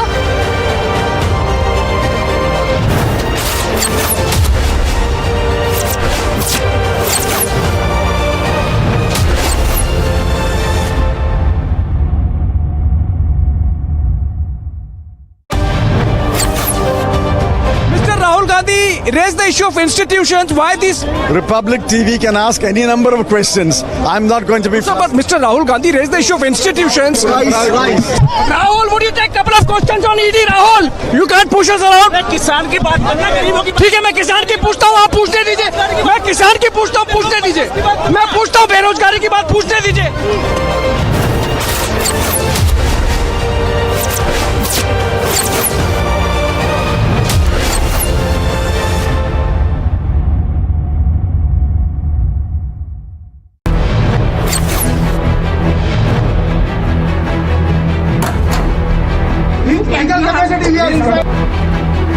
Person in such a person who has entered my house illegally.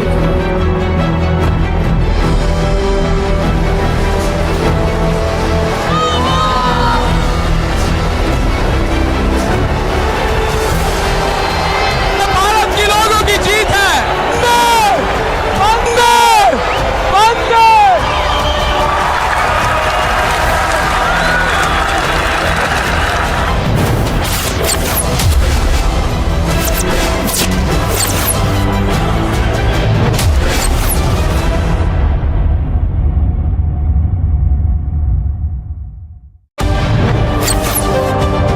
Lalu ji, आपके शहाबुद्दीन से क्या रिश्ते हैं? अरे तुम बराबर यही सवाल पूछते हो। शहाबुद्दीन हमारे पार्टी में थे, जेल में है। बातें होती हैं जेल में? कैसे बात होगी जेल से? टेप चलाते तुम्हारे पास होगा टेप? हाँ, टेप है, वो चलाया भी है। चलाते रहो, हरि का भजन गाते रहो। There you can see Lalu Prasad Yadav losing his cool with reporters, saying that you have absolutely no stature to ask him questions.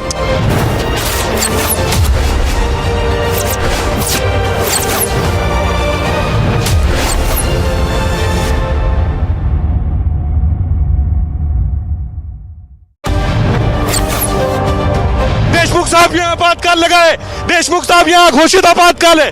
1000 editor मुझे पकड़ रहे, ये देखिए मुझे पकड़ रहे। देशमुख साहब, मेरा खून निकल रहा है, आप देख रहे हैं। देशमुख साहब यहाँ घोषित आपातकाल है, आप पत्रकारों को जेल में डालेंगे, मुझे पकड़ रहे हैं।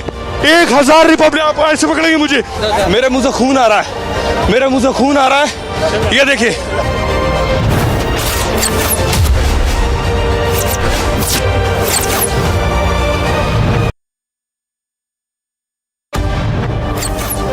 These are the images images which shows you the reality of what really happened in the city of Bucha. What you see right now on your screens is the reality of this war where thousands and thousands of Ukrainians have lost their lives. We are standing in the premise of a church right in the middle of Bucha. ये जो आप अपने आंखों के सामने देख रहे हैं ये विश्व के सबसे बड़ा एयरबस हुआ करता था एक टाइम पर और आज आप जो देख रहे हैं इसका कुछ नहीं बचा. You have to leave from here.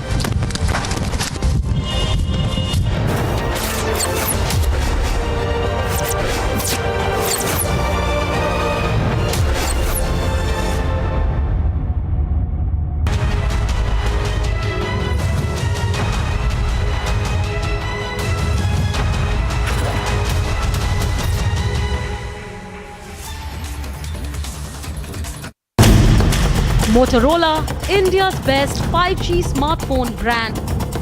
A day after violence in Bengal, a Bengal governor visits clash site to get a first-hand report. Bags full of crude bombs and explosives found in Bhangar. Is this not evidence enough for the police? Union Minister's house attacked by insurgents in Imphal. Situation in Manipur continues to remain tense. VHP to stage protests against a Congress government. Decision to repeal law against forced conversions in Karnataka. And Cyclone Biparjoy leaves a trail of destruction in coastal Gujarat. NDRF continues clearing operations.